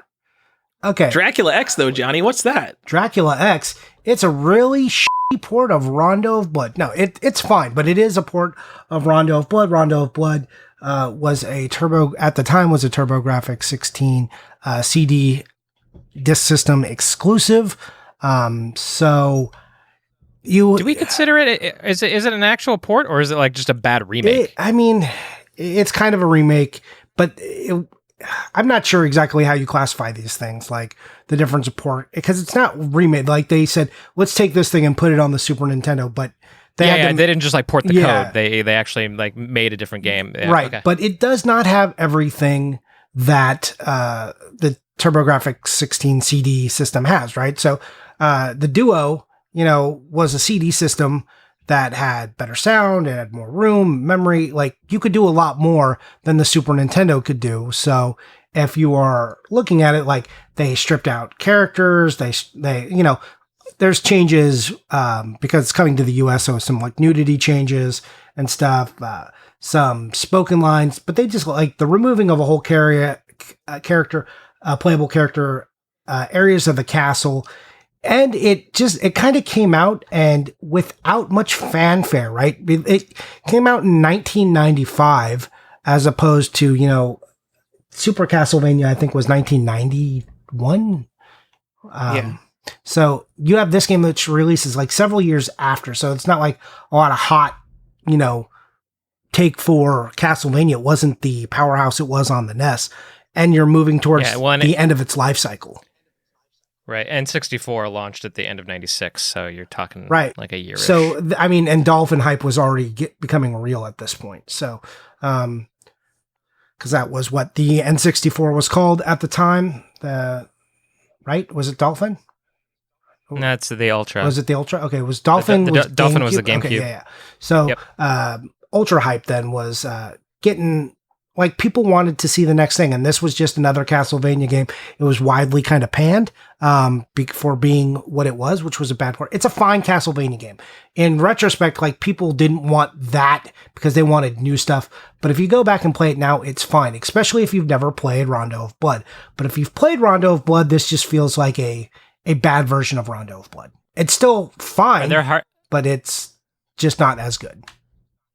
I wonder if there's hot take people out there who are like, "This is the best Castlevania." I don't think so. I think, because it's just a lesser experience than Rondo of Blood, that I don't think anyone says that. But if that's you, you should at me. I want to talk to you. Explain yourself. Also, one of the reasons, minor reason, I would pick Super Castlevania as my favorite Castlevania game. Castlevania 3 is like the perfect NES game, but they had a decade to figure out NES and make like this crazy NES game that technically takes advantage of everything. Super Castlevania is like one of the best looking and playing Super Nintendo games, and it came out right when the Super Nintendo launched. True, I think it's super practically cool. A launch title, right? Yeah. Look, I'm not trying to be the guy who says Super Castlevania isn't great, because it is. I'm just like, in the pantheon of Castlevanias, you're like, wow, that's a hot take. I know. Meanwhile, like they did that. I was gonna say they did like the opposite with Castlevania X, where it was like just like, oh, this is like, we should have learned everything, every trick in the book. By exactly. now, right? It's like the opposite. It's so weird. Yeah. Well, I mean, I don't know if that's fair, because again, they were taking it and stripping it down and making it work on a system that just didn't have those capabilities. So maybe Dracula X is actually a feat, right? But one, you start to compare it to the source material, and it's just different. Like the whip motion is different and stuff than Super Castlevania. It doesn't play as a sequel to Super Castlevania, which is what people wanted. So you get this kind of failure of expectation, and then you also have that it's a lesser port of a very good game, and you're just like, okay, what happened here? It just doesn't, it didn't deliver for any audience. If you take it blankly and if you exit those things from your life and you don't think about them and you just take it as its own thing, then you're like, oh yeah, this is a fine and good Castlevania game. But the minute you know about those other two things, it just kind of, it weakens this one. If that makes sense. It does make sense. All right. Anyways, this game is, I mean, the price can be all over. Condition on this game very much matters on all games now, especially, but you could pay anywhere from $450 to $650 on this game. Make sure it's got all of its little inserts. Its the manual on this one is kind of hard to find. I know a lot of games come without this. Like I said, it's got a couple little inserts in there that you can look for. But for $500, put this in the Tyler recommendation of just absolutely don't buy it. Buy the PC Engine game. Right, which is, better and less than half the price. The only thing is harder to play, right? Because playing a PC Engine game, especially get it on Virtual Console for $9 after you buy it, and you can put the disc on your shelf and look at it while you play. Yes. Is it on the Mini? Did they put it on the Mini? Rondo of Blood? I'm sure it's on one of them. It's like the seminal, but I mean, like PC the actual Engine TurboGrafx game. Mini. Oh, I don't know. TurboGrafx Mini, I bet it's not on. I don't know. I don't have that. Didn't you buy that, Stephan? I did, but I just like literally put it directly into storage. Oh, okay. Well, anyways, you can get like Rondo of Blood for. Oh yeah, so it is on the TurboGrafx Mini. Has some PC Engine games on it. Nice, kind of neat. Okay, so there you go. That's your best way to play it. I mean, there's ports and that's stuff my recommendation. now, but back in the day, that wasn't available. So, Stephan asked us earlier, and he wanted to know. So this is his fun fact. Stephan, you wanted to know what a rondo is because you start talking about Rondo of Blood. You're like, what is it? Because apparently we have a. Yeah, I got really incredulous about it before we were talking. I just kind of burst out and I was like, "What the is a rondo?" And I went in with a Lakers/Celtics reference, and is a basketball player. First name Rajon, last name Rondo. And he's just full of blood. Well, I mean, Yeah. technically, I guess that's true. That is right? true. He is a He is walking blood absolute- bag. Yeah, he's a Just vast. completely full of blood. Yep. That guy. I mean, his RBC, man. Woo. Yeah, and because he's an athlete, I'm sure he's just like a very efficient blood bag. So, Yeah. anyways, he's a 2-time NBA champion, just won his second with the Los Angeles Johnny. Lakers, won his first with the Boston Celtics. That's interesting because those are rivals. Okay. And, he won it against the Lakers too. So that's like a big deal if you like basketball or care. Anyways, that's enough sports Then talk. we actually looked it up. Yeah. The actual thing it's a musical form with a reoccurring leading theme, often found in the final movement of a sonata. Oh, okay, it's a music thing, which makes sense. Fun fact. Because as Castlevania moves on, Symphony of the Night, Harmony of Dissonance, you start to see all these musical references creep into Castlevanias. So, yeah, there you go. Music, it's a music. Castlevania's had a musical theme, and they start with Rondo of Blood. Woo! At least in the title. There's your first for WADA grading when you when they start grading turbo games. Rondo of Blood being the first Castlevania game with a musical. How about title. just PC, like Castlevania exclusive to the system? It's I mean, they can already grade it. It's just a CD case. It doesn't even have anything fancy around it. So just bribe Dennis $200 and he'll be like, okay, I'll grade. So here's the thing about Rondo of Blood. If you were buying the PC Engine version, there are a lot of they're not called homebrews, copies, pirate copies.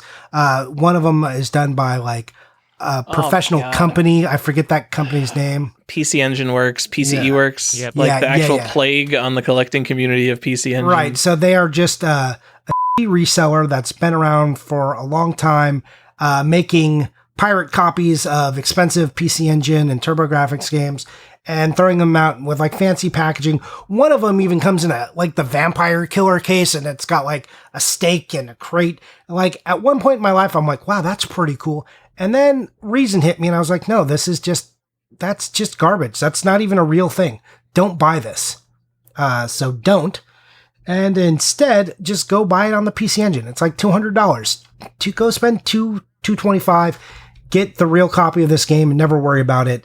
If you want, there are translations available that you could go find on Etsy, but don't do that. Just It's also not a game that you really need a right. translation Well, for. I mean, there are some scenes that are pretty important, but don't do that.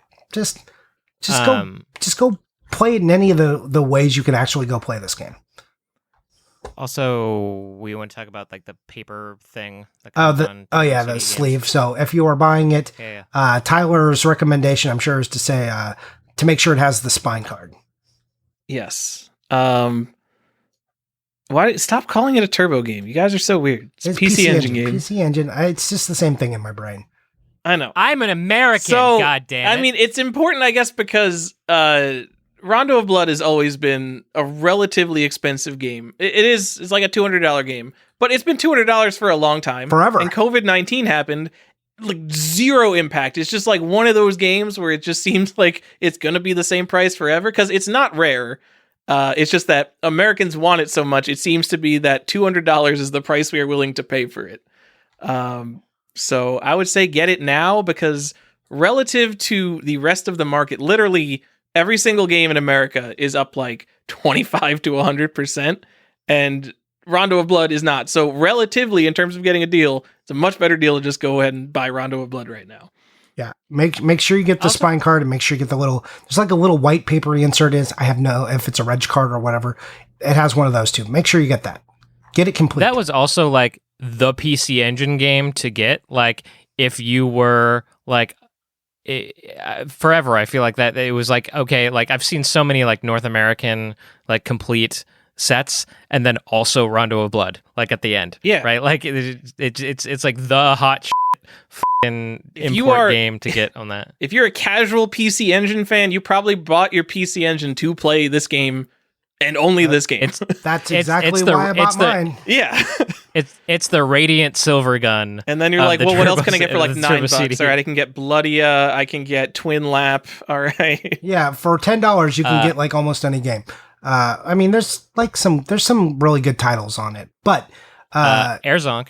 The Airzonk. Oh no, yeah, I'm not saying PC Engine has bad games. I'm just saying if you bought your PC Engine just for Castlevania, you're like, well, what can I get for cheap that I can also play with it? So I feel like I didn't just buy this to play Castlevania. Yeah, but it's fine. You bought it just to play Castlevania. We all know.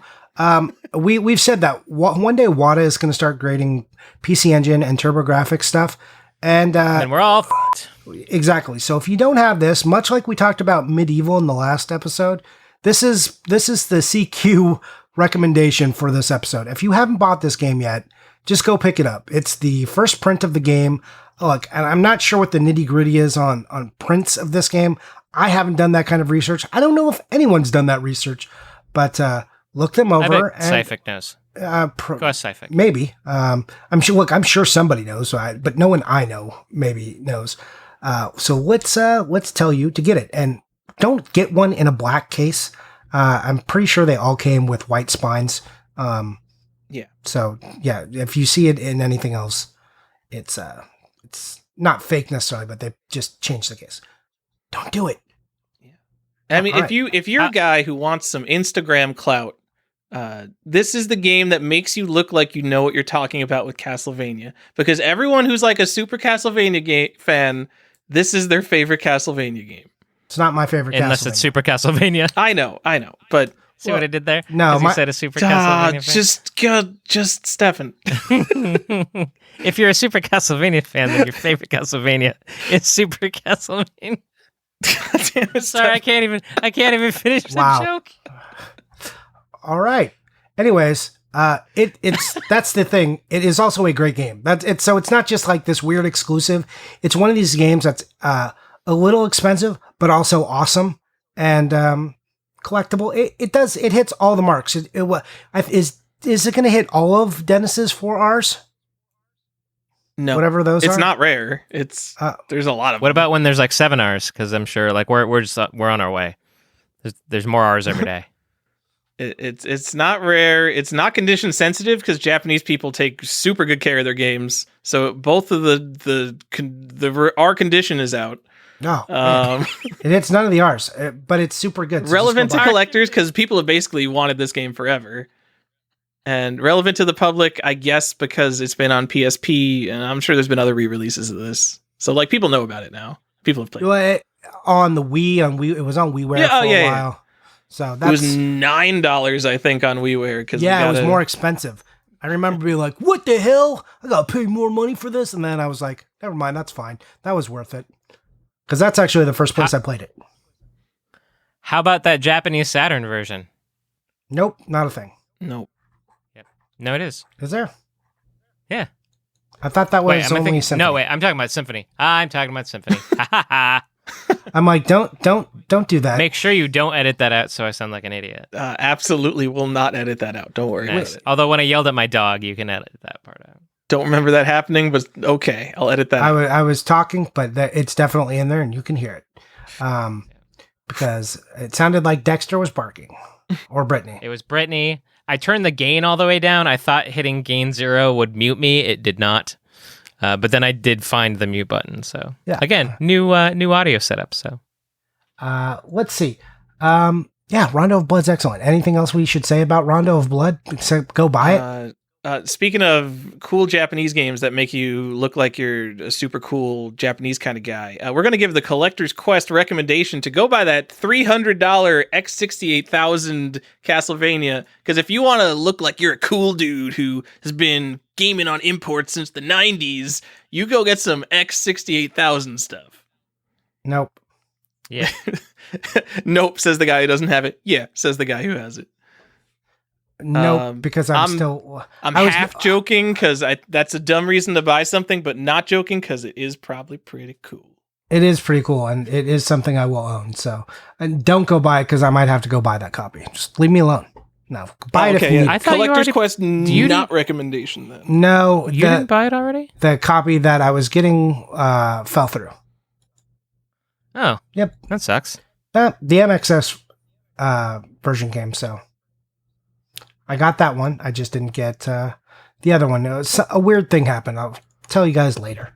Not for this episode. All right. Let's move on. Let's move on to the next era of systems. And this is pretty easy. There was no Game Boy Color ones, thank goodness. Oh no, we can't. We have to hit Genesis. We have to hit the one Genesis game. And there are some important things to know about the Genesis. And Genesis / Mega Drive for all of you people who don't just originate from the US. Castlevania Bloodlines, there are 3 different style releases for this. There are multiple prints, multiple factories for these, but the first one is the basic clamshell, as you've seen in all the Genesis games. So it's Bloodlines. The story is interesting that it follows. What's her name? Serial killer Bath. Is it Elizabeth Bath? Elizabeth Bathory, Hungarian serial killer. Right. Erzabet. So she is famous for being like one of the first female serial killers.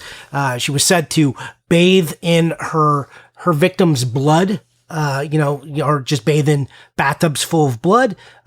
Fairly interesting. And there's even a creature that resembles that moment. They show it in the game. So that's pretty cool. Anyways, there's a clamshell version of it. There's 2 different style cardboard box versions. So there's that stupid flip top one, which is the worst one to get. Flip top cardboard boxes are the worst.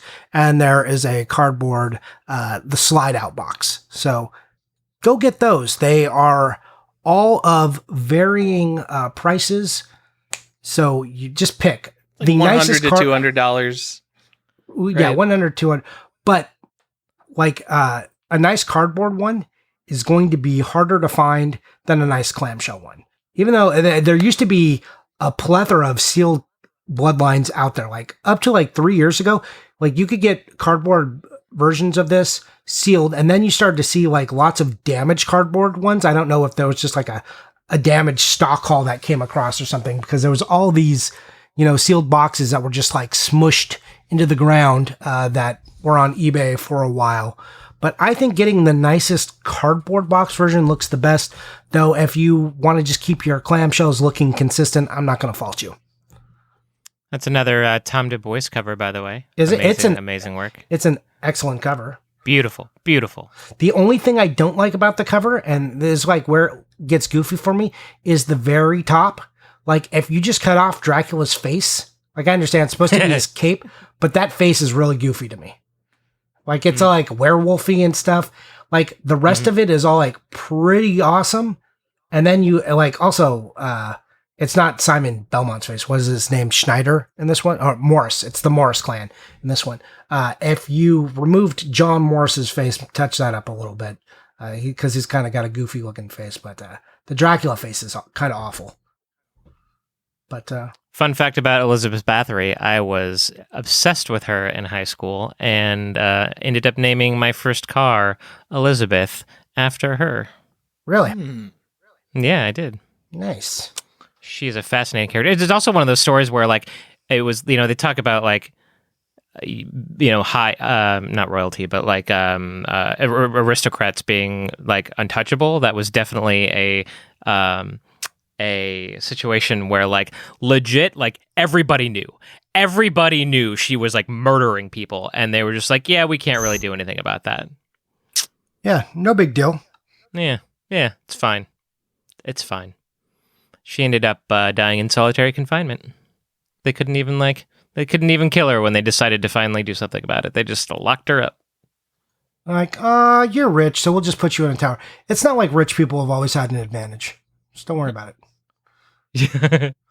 Ooh, a little political talk. Sorry. Didn't mean to insult the wealthy. Sorry. Dry your eyes with your money. Anyways, you should also know that this game gets different titles depending on the territory. For the Mega Drive in Japan, it is called Vampire Killer. Woo! And in PAL, it's called New Generation. it's called Castlevania Bloodlines New Generation. Widely declared the worst of these versions. Like, you know how everything gets censored for America, but for some reason, New Generations has like a lot of weird technical stuff going on with it. So don't let that be the one you get. If you're picking one, you probably, if you're like trying to be hardcore, go for the Vampire Killer copy, which I think is like a $400 to $500 game. The PAL version is roughly $110 to $200 too. So it's in that same area as the Genesis one. So go ahead, make your picks there. I don't have anything more to say about that. The cover for New Generation and also Vampire Killer are very cool. They are. And the Vampire Killer font is like all in blood. It looks super hardcore. It really does. Oh, we didn't mention Vampire, like the PAL Territory Super Nintendo one, like just real quick, for Dracula X is Vampire's Kiss, and it is one of the best covers. Like it is so good. Like the art style is like really unique. The Dracula X Japanese cover also super cool. Kind of the same art style, but it's like in this purple box, and it's an expensive Super Nintendo game. Like you're gonna pay $600 to $1,000 for a nice Vampire Kiss. So if you don't know about those, go check it out. The box is awesome. Beware, there's repros for the manual and for that box all over eBay. So if you see a deal that's good, just authenticate. And then if it's too good, it's definitely fake. So just ignore that. So I'll give that one the Collector's Quest thumbs up. Yep. But I'm also going to give the Collector's Quest thumbs up to Clamshell Bloodlines. Oh yeah, that's the just in general.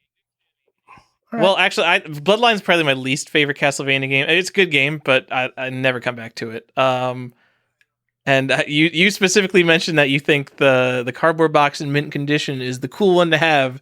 That is the one I have. One of the first games I remember buying as a kid, where it was slid open at the top with the cellophane, and they didn't remove it because there's some OCD kind of maniac. But I have that, and I've been going through my Genesis stuff. That is one I specifically want to upgrade to a clamshell. Really? Yeah. What do you mean upgrade? Why aren't you?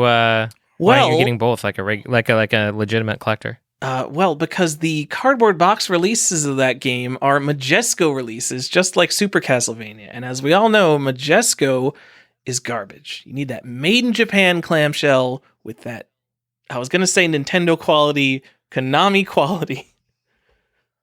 I'm sorry. It's just that I always thought you were a set collector. Johnny, didn't you think he was a set collector? I thought that was... I did, yeah. Yeah, I don't know. I'm confused now. What are you talking about? So if you have the Majesco white label Castlevania in the bag with the tape over it, and every other game in your collection is complete in box, can you say that you have a complete in box Super Nintendo set? No, because that's not a box, that's a bag. That would be complete in bag. Complete in box / bag. You could, if you said CIB, then yes, right? Yeah. You could get away with that. Yeah. I would allow that. Yeah, 100%. Technicality police ruling. Yeah, I'll allow it. Yeah, I'll allow it. Yep. Guys, we're at 2 hours. Let's go over like 3 more games tops. Okay. Well, we're moving right on to PlayStation. And, here's where the debate ends for me. Best Castlevania game, Symphony of the Night, not close. Yeah, probably. I love this game. I love it in ways that, like, I got my PlayStation and I was fine with Final Fantasy and I was fine with Resident Evil. But overall on the PlayStation, like, I was falling out of video games, but I was also at that age, where you're like 18 to 21 in that range. And I'm just like, meh. Games are fine, but I am now doing adult stuff and girls and things like this. My pursuits were elsewhere. I'm sorry, it's just the way you phrase that. I'm doing adult stuff like girls. Hey, yeah. Well, hope. Like, wow. Well, let's objectify. Let's hope that it is adult stuff and not kid stuff, right? Because, well, that's fair. All right. So, anyways, as my interest evolved into other activities, I wasn't playing much PlayStation. And then suddenly Castlevania came out, and I got this. I was like, well, Castlevania, and it's like coming out in October, I think. So get this birthday game. I guess I'll give it a shot, dust off the PlayStation. Holy shit, I stopped everything. Just started playing, didn't stop. It was like waking up in your own funk. I like falling asleep with the controller on me, just waking up and having the game paused and being like, and yeah, let's continue. Like just getting up, going to the bathroom, and coming back and starting over. That's the kind of session I had with this game. I don't know if anyone else can relate to that, but yeah, Castlevania Symphony of the Night is amazing. That actually sparked, and it's going to be a segue, but it's an interesting one. Do you guys recall, and maybe Johnny, this is the game for you, but do you remember the first game where you like completely disregarded hygiene and were just like zombified into an experience? For me, it was Chrono Trigger. I absolutely remember like just completely casting aside any sort of bathing for a number of days while I played through Chrono Trigger. I would say, well, there was an incident with Shining Force, but I did stop to shower with that because I played for over 24 hours. Probably this because, like, as I was a kid, like, as far as old enough to know better, probably this. Right. Yeah. Tyler? I had a bedtime, man. Like the first thing that comes to mind, like, I don't know, like maybe I played RuneScape up into the wee hours, but probably not. The first thing that comes to mind is I played Zelda Majora's Mask in one sitting in college. That sounds like I'm not a speedrunner of defying. Majora's Mask, to be clear. It took me like 24, 25 hours. So it was a lot of Zelda. It is a lot of Zelda. Huh. Could be worse. I don't know. That was just an interesting question that came to mind. I'm sure people have been there. Anyways, it's one of two Castlevanias that were on the PlayStation. It's weird because it kind of follows the pattern of the Super Nintendo. There was two. One is wildly popular. The other one was kind of an afterthought that people didn't really care about, didn't really recognize, and came out kind of late. But Symphony of the Night it's been ported to multiple systems. There's many ways to play it, and yeah. What can you say about this great title? Get a first print, don't get the greatest hits. Greatest hits Symphony of the Night and greatest hits Silent Hill, because they're like black cases. They're just like the saddest games. Yeah, it's they stand out so much. I will say that, like, right now, what is Symphony of the Night running? It's gotten very expensive. It used to be like not too bad, but it's gotten to be over a $200 game. What? Are you serious? I think it was like, really? I was not prepared for that. I think it was like $60 when I bought it a few years ago. Yeah, that's what I would have guessed it was at. Yeah, no, like nice ones. I mean, you can still find it for like 100-ish, 120. But yeah, many sold, and this might have been coronavirus craze, but $300 for super nice discs. Like, well, PS1 got hot for a minute. Yeah, in the graded scene too. Like there's a lot of copies of Symphony of the Night. It's not a rare title, but like one sold for $240. You've got one that sold for $125.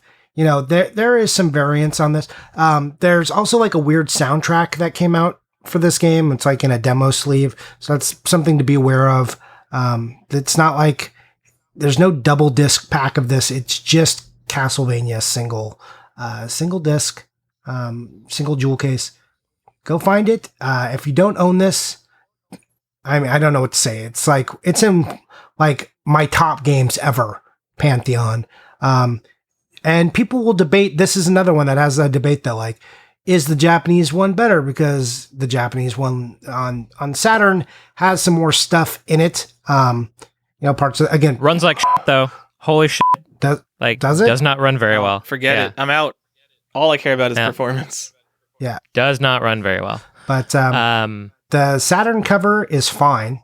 The Japanese Saturn cover. But if you were looking for the best cover, let me just tell you, go buy the PAL copy. It is got a wonderful cover. It's got Alucard, like, the sword into the moon. You've all seen that like piece of art. But yeah, that's the cover of the PAL game.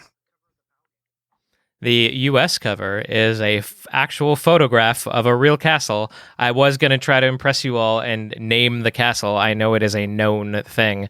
It's a castle in Europe. But I couldn't find that information whilst I was looking for it. So somebody can at me and tell me what the name of the castle is. But yeah, it is a photograph of an actual castle. Do you know the photographer? Are you getting the original negatives? I'm sleeping with the photographer. No, I'm not. That is outside my wheelhouse, as it were.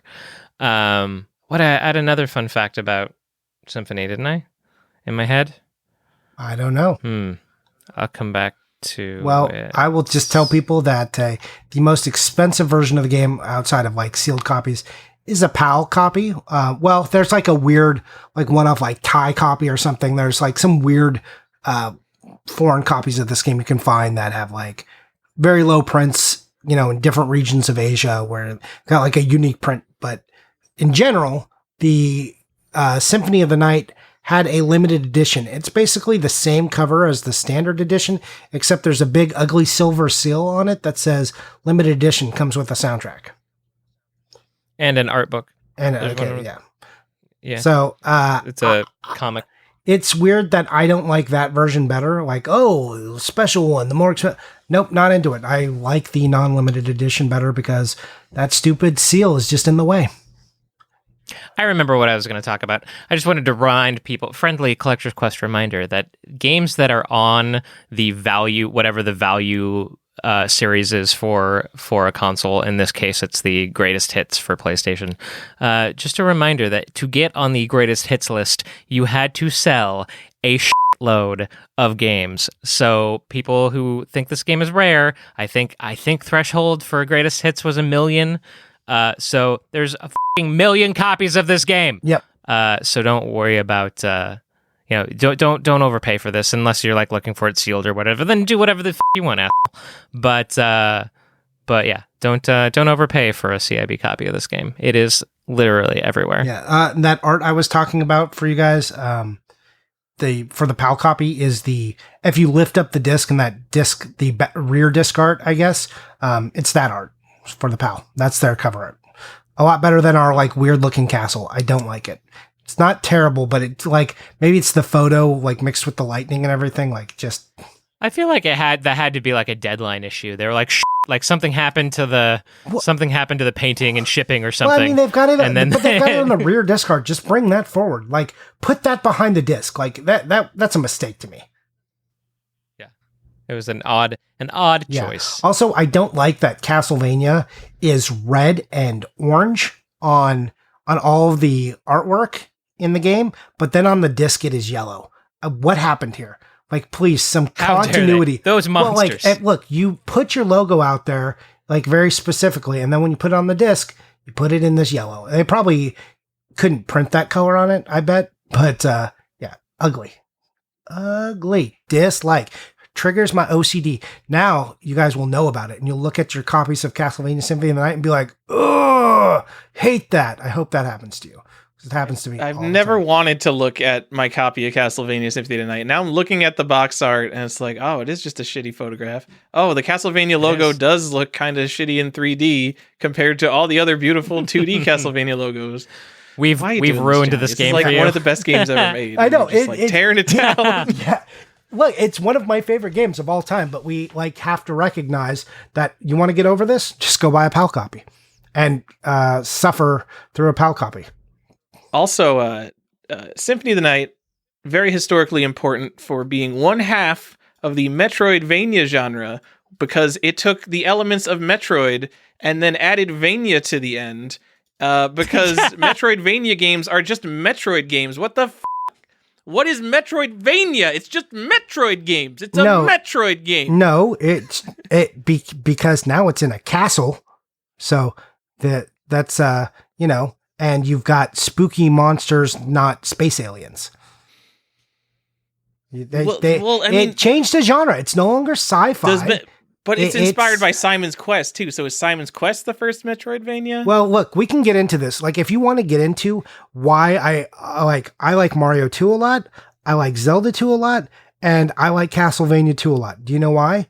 because they were the necessary steps. Like the third game in all of those wasn't the necessary step to make the series actually grow. It was that weird like 2D element in especially in Zelda 2 and Simon's Quest that took the series and moved it to the next level. Like it introduced the things that really changed the series as a whole. Do you guys want to know a really weird fun fact about the Metroidvania aspect of this game? Sure. Is that Koji Igarashi, the not developer, but the this was his brainchild, right? The creator of this game. He doesn't credit Metroid as being the inspiration. What an ass. He credits the Zelda series as the inspiration. Okay. I mean, Well, does it? Which is Maybe something got mixed up in his brain. well, also yes, well, like when you're talking to developers who like made something, 30 years ago, then some things, get lost. But yeah, for 100 years now, he's been crediting Zelda as the inspiration. It's just for like the game he's like, yeah, and not Symphony Metroid. of the Night. If it wasn't for Zelda 2, this game never exists. Yeah. No, he does, and then like everyone just stops and like, what? Okay, it's your story, sure. So if you guys are really mad, if you hate Simon's Quest, now is an all new reason to love it. Can I give another fun fact, Stephan? Nolan Bushnell? No. I forgot what he credits as the inspiration for Pong, but it isn't like Tennis for Two or the Magnavox Odyssey. Like it's some bullshit thing where it's clearly like, no, you just ripped off the Magnavox Odyssey. It's like the same thing. Nope. Yeah, no. like as if there's like some shame. It's like, no, everyone would be like, nobody cares. Yeah. Like, fine. Yeah. Yeah, and I said Simon's Quest, but I said if you hate Zelda 2, now you have a new reason to love it. Anyways. Yeah, now you have to love it, or else you don't love We should Symphony call of it the Night. the Metroid Elda games. Castlevania Symphony How of the about Night the is really a Meldas? Metroid Elda game. Yeah, it's a Meldas? Melda. It's a Melda. Meldavania. It's a Meldavania. I'm waiting for the Metroid Zelda mashup that will really get me to the next level. I'm looking forward to Melda games and Melda Maker. You're looking forward to Melda Maker coming out in 2022. and Zavanias, all the Zavanias. To end the facetiousness for a bit, not something we do often on Collector's Quest. This problem has been solved. The genre is called the platform adventure genre, and you don't need to link it to just two games that are in the genre now. You mean Because other games have done this? And not before only have them? other games done this, I don't really play a lot of modern games, but there are so many of these platform adventure games now. I'm sure they are nothing like Metroid and Symphony of the Night. They're their own thing in this entire expansive genre. Yeah. No. But you should definitely continue to argue about it on the internet. Absolutely. Well, that's what Tell the internet me- is for. Tell me the genre's already named Metroidvania and you can't just go and rename a genre using the terms that we use for every other genre. Also, you should definitely go and remind Jeremy Parrish that he coined the phrase. What, platform adventure? No, Metroidvania. Oh, Jeremy Parrish, you're an asshole. Please, Does he regret it? No, he claims he didn't actually, but he was the first one to use it in an article. He says that he found it on a forum, but he's the first one to use it in an article, and so I like to give him a hard time. Does he listen to the show? I don't know. Maybe I listen to his show. he probably doesn't. Yeah. So the Probably not. answer was no, Stephan. Nope. So what I want from the audience now, and please, you can at me. Give me some genre titles for Castlevania, Zelda, and Metroid all mashed together, but wrong answers only. That's what I want. Wrong answers only. Wrong answers only. So let's talk about the redheaded stepchild of the Castlevania series on PlayStation, and that's Castlevania Chronicles. And I say redheaded stepchild because there is literally just like the art is flaming red hair on the front of it. If you haven't seen it. You guys, I don't think we even need to talk about this game, Johnny. But okay, it's really expensive now, so why not? We can just Now, tell it me is- the price. What? How much? It is an actual. Sorry, it is an actual port of the X68000 version. Yes, Yes, I didn't make that up. that's correct. You didn't. I believe it's 2.5D, but the X68000 obviously is just 2D. So what else can we say except that it's like the often forgotten game? It's was a game that And that you should have FOMO bought it when we talked about it last year, like I did. I did too. Yeah, when it was not $140 to $150. It's like ranges now anywhere from like $120 to $150. So in that range. Yeah, I think I paid somewhere between $45 and $64. I think we discovered the PAL art on that was super sweet. There's not a lot to say about it. If you don't have this game and you are a Castlevania collector, go pick it up. It is one of the more expensive. Like all the Castlevania games have gotten stupid expensive now. It used to just be like, oh, they're popular, but they're so abundant, they're not really that bad. And now it's now every game, even Castlevania Chronicles on PlayStation, is super expensive. What do you even say anymore? No, I'm giving the CQ thumbs down to Castlevania Chronicles. It is too expensive for what it is. It's essentially a port, and it's half the price of the super cool X68000 version you could get instead. But it's also, except that, as I mentioned before, finding an X68000 in working order to play that game is nigh impossible, and when not impossible, incredibly expensive. So I'm going to disagree with you, and I'm going to give the CQ thumbs up. Whoa! Because it's a way to access this game when you otherwise would have a very difficult time playing. I mean, I think you can get the PSP version. Doesn't it have it on it? Ooh, I don't know. I'm not the PSP guy here. And there's the Castlevania collection, which is going to come out. Unfortunately, like you can buy it on the Switch right now, or wait till limited run gives you a physical edition, which I will be buying despite my distaste for them, because I love Castlevania more than I hate them. Anyways. Wow, you must love it a lot. I love Castlevania so much. So very much.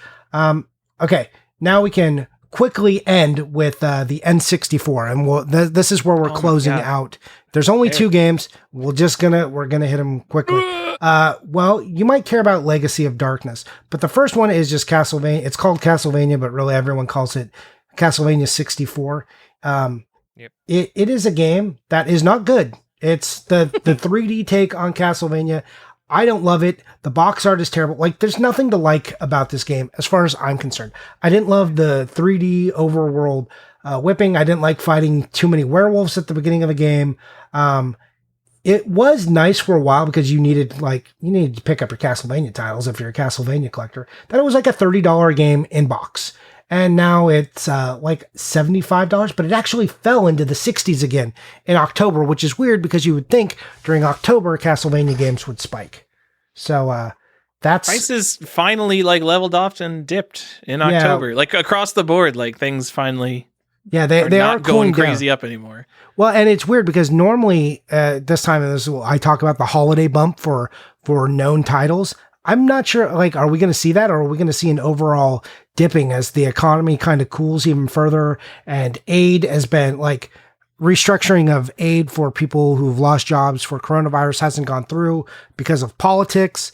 I don't know what's happening to people in their real lives. Like, are we going to finally see the thing we thought would happen when coronavirus first hit, where things cooled off, or is everything going to just spike again because of Christmas? I don't know. I'm not even going to predict because we got it so horribly wrong last time. I don't know, Johnny. It's been a pretty standard year. I think we could just look at what's happened in previous years. Oh yeah. I'm not even like the holiday bump, which is something I was talking, this is going to happen. I don't even know if that's happening anymore. So I'm not willing to put any money on that. Anyways, let's talk about the other Castlevania game on this system. Before I move on, Johnny, I have to say, I did just Google, does anyone like Castlevania 64? And multiple forum posts titled things like Castlevania 64 equals extremely underrated, or Castlevania 64, I love you. So there's definitely people out there who like this game. People, all right. Look, those are wrong. No. Those people are wrong. No, well, I don't agree with those people, but those people probably had an N64 and didn't have a PlayStation. So they just didn't know. Like, they were probably kids and their nostalgia lives over here. But they're... Yeah, it's like the people who like the Star Wars prequels. Yeah, right? Exactly. Those people are objectively wrong, right? But their hearts don't know that yet because they didn't live through the better thing. They didn't have the better thing, so they don't know. So I forgive you, but that's not correct.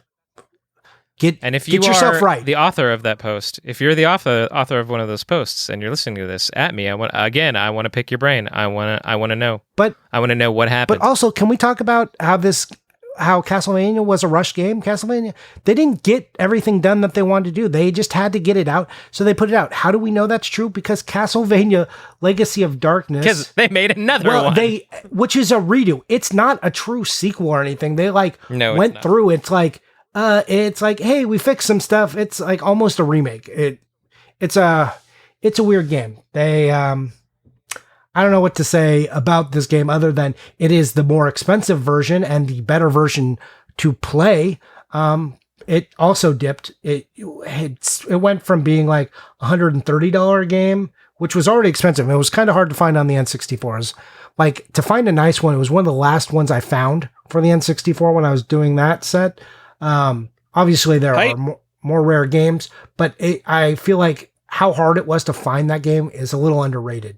But now I can feel like people are rating it because it grew to being over a $200 game this year. It spiked at like $276, and then people are coming back to their senses as it took a pretty big drop all the way down to $221. Maybe people who were like, oh man, maybe the N64 is good. And then they picked up an N64 controller, didn't know how to use it, and then tried to play that game and had played any other Castlevania game and realized it was terrible. There you go. That's what I think happened. Well, Johnny, I can say that I've bought nothing this episode, but I don't have Legacy of Darkness, and now you're making me feel like I want it. So I'm going to go ahead and create a saved search for Legacy of Darkness. I'm not going to go buy it now one, because that's ridiculous. These prices are dumb. Yeah, and it's cooling right now, so let that trend continue. Over the two Castlevanias, I am going to give the thumbs up to Legacy of Darkness if you're only going to pick one, because it's basically the same game. At least if you're going to play one, at least play the better, more fixed version. I mean, and you can argue about whether it's the more fixed or better version. People don't like some of the changes, but yeah, it's at least the more collectible version and has been always. So there we go. And that's like kind of as far as we're gonna go, and maybe we'll do the newer stuff later. Next year. I think there's enough left over to do another episode. So many GBA games and DS games, and awesome. I also kind of want to do, and maybe we won't do this, but I'd also kind of love to just like have an episode of just all the shitty Castlevania games. Castlevania Judgment. I'm looking at you. If you've never played people like that game, Johnny. If you look up, why doesn't anyone like Castlevania Judgment? Underrated : Castlevania Judgment for the Wii. Do you want to know who bought Castlevania Judgment day one? I did. And I opened it and I played it. And then I stopped. Also on day one. Okay. We've gone over most of the important stuff from the 80s and 90s. I do just want to bring up Castlevania was released for the Commodore 64, the Commodore Amiga, and DOS. And it comes... First Commodore 64 print. Woo! Yep. And it comes in a big box that looks just like the NES box. So if you want the NES box, but big... Giant? It looks super cool because it is so sweet. Big box? Like that kind of big box? It's a little bit thinner, big? I think. It's not like the chunky 90s big boxes, but basically. Chunky. It is not very common. I will say that. Oh, how did we forget that, you know what else got an LCD game? Symphony of the Night. You want an expensive LCD game? It's like, if you want to find a nice copy, you're going to spend like $1,000 for like a box copy of it. Like between $600 to $1,000 is what I've seen them go for. Even the open ones go for like $200. Symphony of the Night, Tiger LCD. Don't buy it. Thumbs down from the Collector's Quest. Unless you just want a quirky Castlevania item for your shelf. What year was Symphony? Was it 96? Like who was going to Konami and being like, yeah, we should do an LCD game of of a PlayStation game. Like I don't understand. Hey man. Well, you see, no, I have no idea. I just want you to know that Castlevania Symphony of the Night somehow gets a 4.4 on Google Play and a 93% on Metacritic, and all those people are wrong. Just stop that. The LCD game? No, the just Symphony of the Night in general. Because I was checking when it came out, it was 97. I want there to be LCD games that are good. Like, I want there to be like genuinely There good are. Tiger They're called handhelds. Game & Watch. No, Yeah. I mean, no, I'm talking about like the Tiger handhelds. No. They're Well, not. they re-released some, so that's cool, right? Because collectors really wanted those. There's nothing wrong with LCD games. Like in the 70s, there were a lot of simple, stupid games that were like, they didn't have the graphical capabilities to make them complex. So the games were really fun. And that's the same thing that Game & Watch is. But the stupid Tiger things are like, what if every square inch of this tiny shitty screen was a graphic in some way? That'll be fun. And then what? Let's make ones that talk to you. There's a Turtles one that I have that talks to you. Does it just say Cowabunga? No, it says like a bunch of shit. Oh, weird. Yeah. Like the sound chip is probably more than the graphics technology. 100%. Yeah, absolutely. All right. Johnny, did we talk about the PAL versions of Vampire Killer? It's related to what we've already talked about. I did, yeah. Okay. Big box and small box? Wait. Just talk about it, Tyler. Just do okay. it. The Vampire Killer, the first appearance of Castlevania, not named Castlevania, in PAL territories. It was released for the MSX, and there's a big box release, which is the original release. It has a black plastic insert. That's the one you obviously want. And it was re-released in a smaller box because they're cheap as fuck and they don't want to give you a cool big box. And that one has a clear plastic insert. So get the one with the black plastic insert, or just don't care about it because PAL games. It's like one has probably sold ever because that Russian guy who has like every Castlevania game and he's selling them, he put one up for auction and is sold for about $200. And that'll probably be the last one you ever see in your life. So why even talk about it? I regret so much that I missed that auction. Yeah. So I don't know, he's been selling stuff for a little while and he has like zero eBay feedback, and I kind of ignored like a nice Castlevania hangtab he was selling because I was like, there's no way this guy's legit. But no, he was just coming out the gate with like probably his most desirable game. Also, like anytime you see Russia on eBay, you're just like, yeah. Yeah, Russia and no feedback. What could go wrong? Yeah. That seems legit. Let's buy that. Yeah. Yeah, except like anytime I see a Russian Federation, I'm just like, nope. Like, especially if you ever bought Magic cards, anytime you see it's from the Russian Federation, you're just like, no, nope. You're like, niet. Niet, Right? exactly. Thank you. Very nicely done, Stephan. I appreciate that. Thank you. Thank you. All right. So, speaking of Magic cards, isn't it interesting that all of Magic's most expensive cards are the most powerful cards in the game, but Charizard isn't really even like a top 10 base set card? Because when I think of the base set, I think Electabuzz, I think Hitmonchan, I think Blastoise. Like, Charizard is okay, but it's not like the heavy hitter. Hey, Stephan, I have a question for you. I'm gonna choke on my own tongue if he keeps going. Yeah. Time to move us to the second portion of the show, where we talk about what we are playing and what we're buying. Gentlemen, tell me what you're doing on those fronts, please. Who's going first? Let's get it out of the way.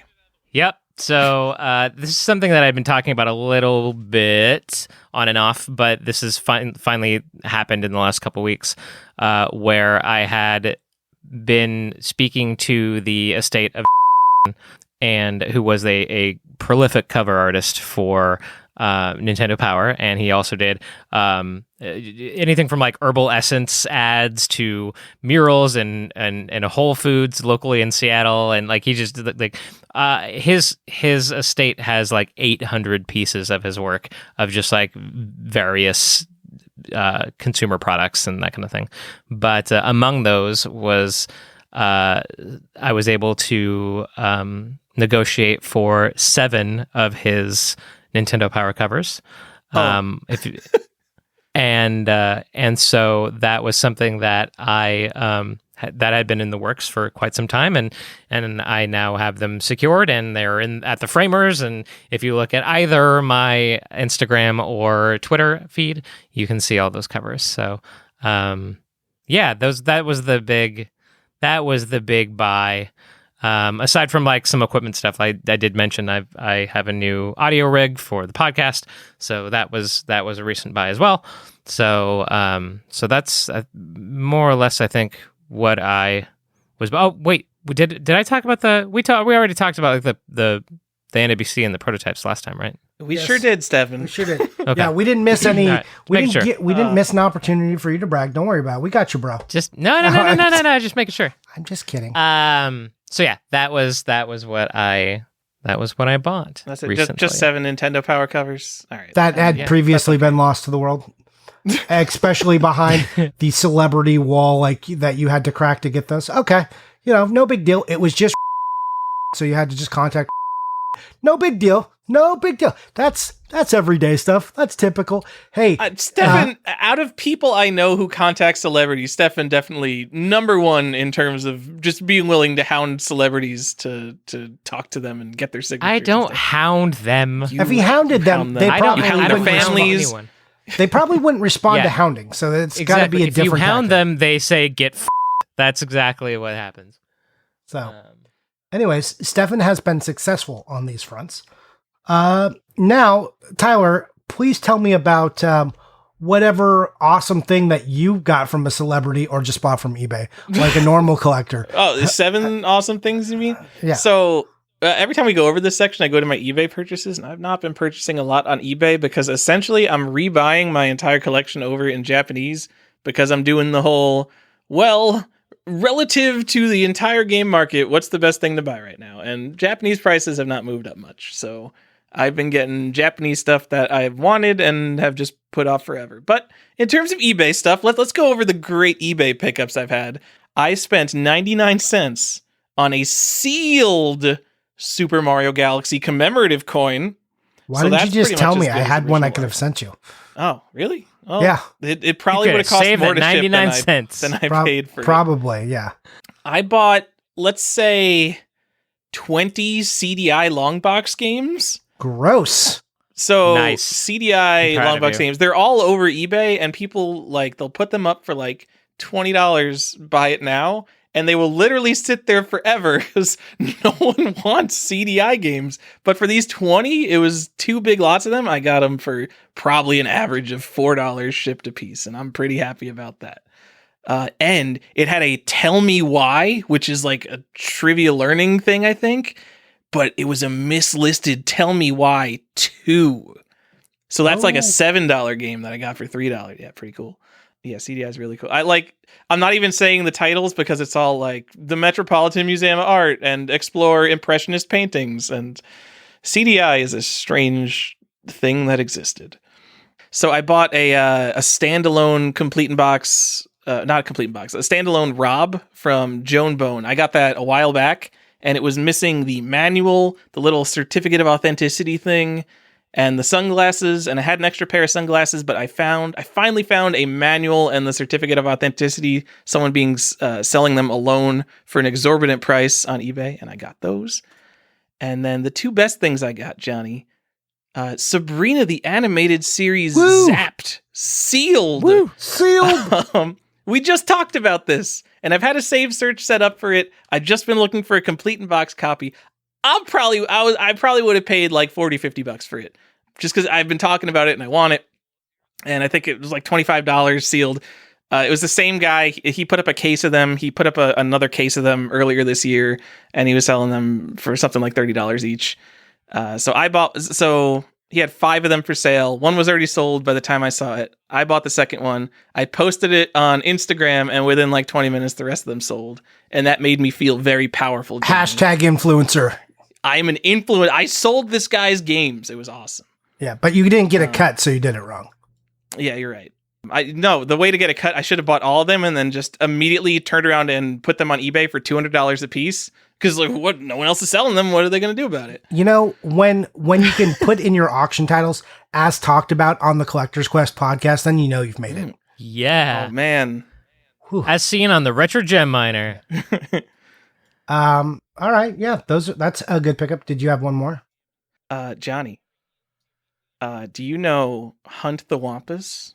I am familiar. I've never hunted the Wampus myself because that's like a text file game, isn't it? So the versions I'm familiar with are graphical, but yes, it's a text game. It is almost like a maze game. Basically, you're in a maze, the Wampus is in a maze, and you get clues to where the Wampus is as you move around the maze, and you have like one, if you like hit him, you die. if you like accidentally like run into him, but you have an arrow, and if you can shoot an arrow at him, even though you can't see him, then you win the game. It's a pretty cool game. Anyway, some people say it's the roots of survival horror because they're wrong and they don't know what survival horror is. Anyway, the game was originally it's like one of these old mainframe games that like doesn't really exist in physical form, and then it was sold via mail order in sometime in the 70s by the developer. And I can't find anyone who's ever talked about that. I can't find a picture of it. I assume it essentially doesn't exist. So, the first obtainable version of Hunt the Wampus is actually in Creative Computing, Volume 1, Number 5. Okay. A magazine that published the Hunt the Wampus source code. And me and VG Collectaholic, we love Hunt the Wampus. This is a relatively rare magazine, but I'm very happy that I bought it. So...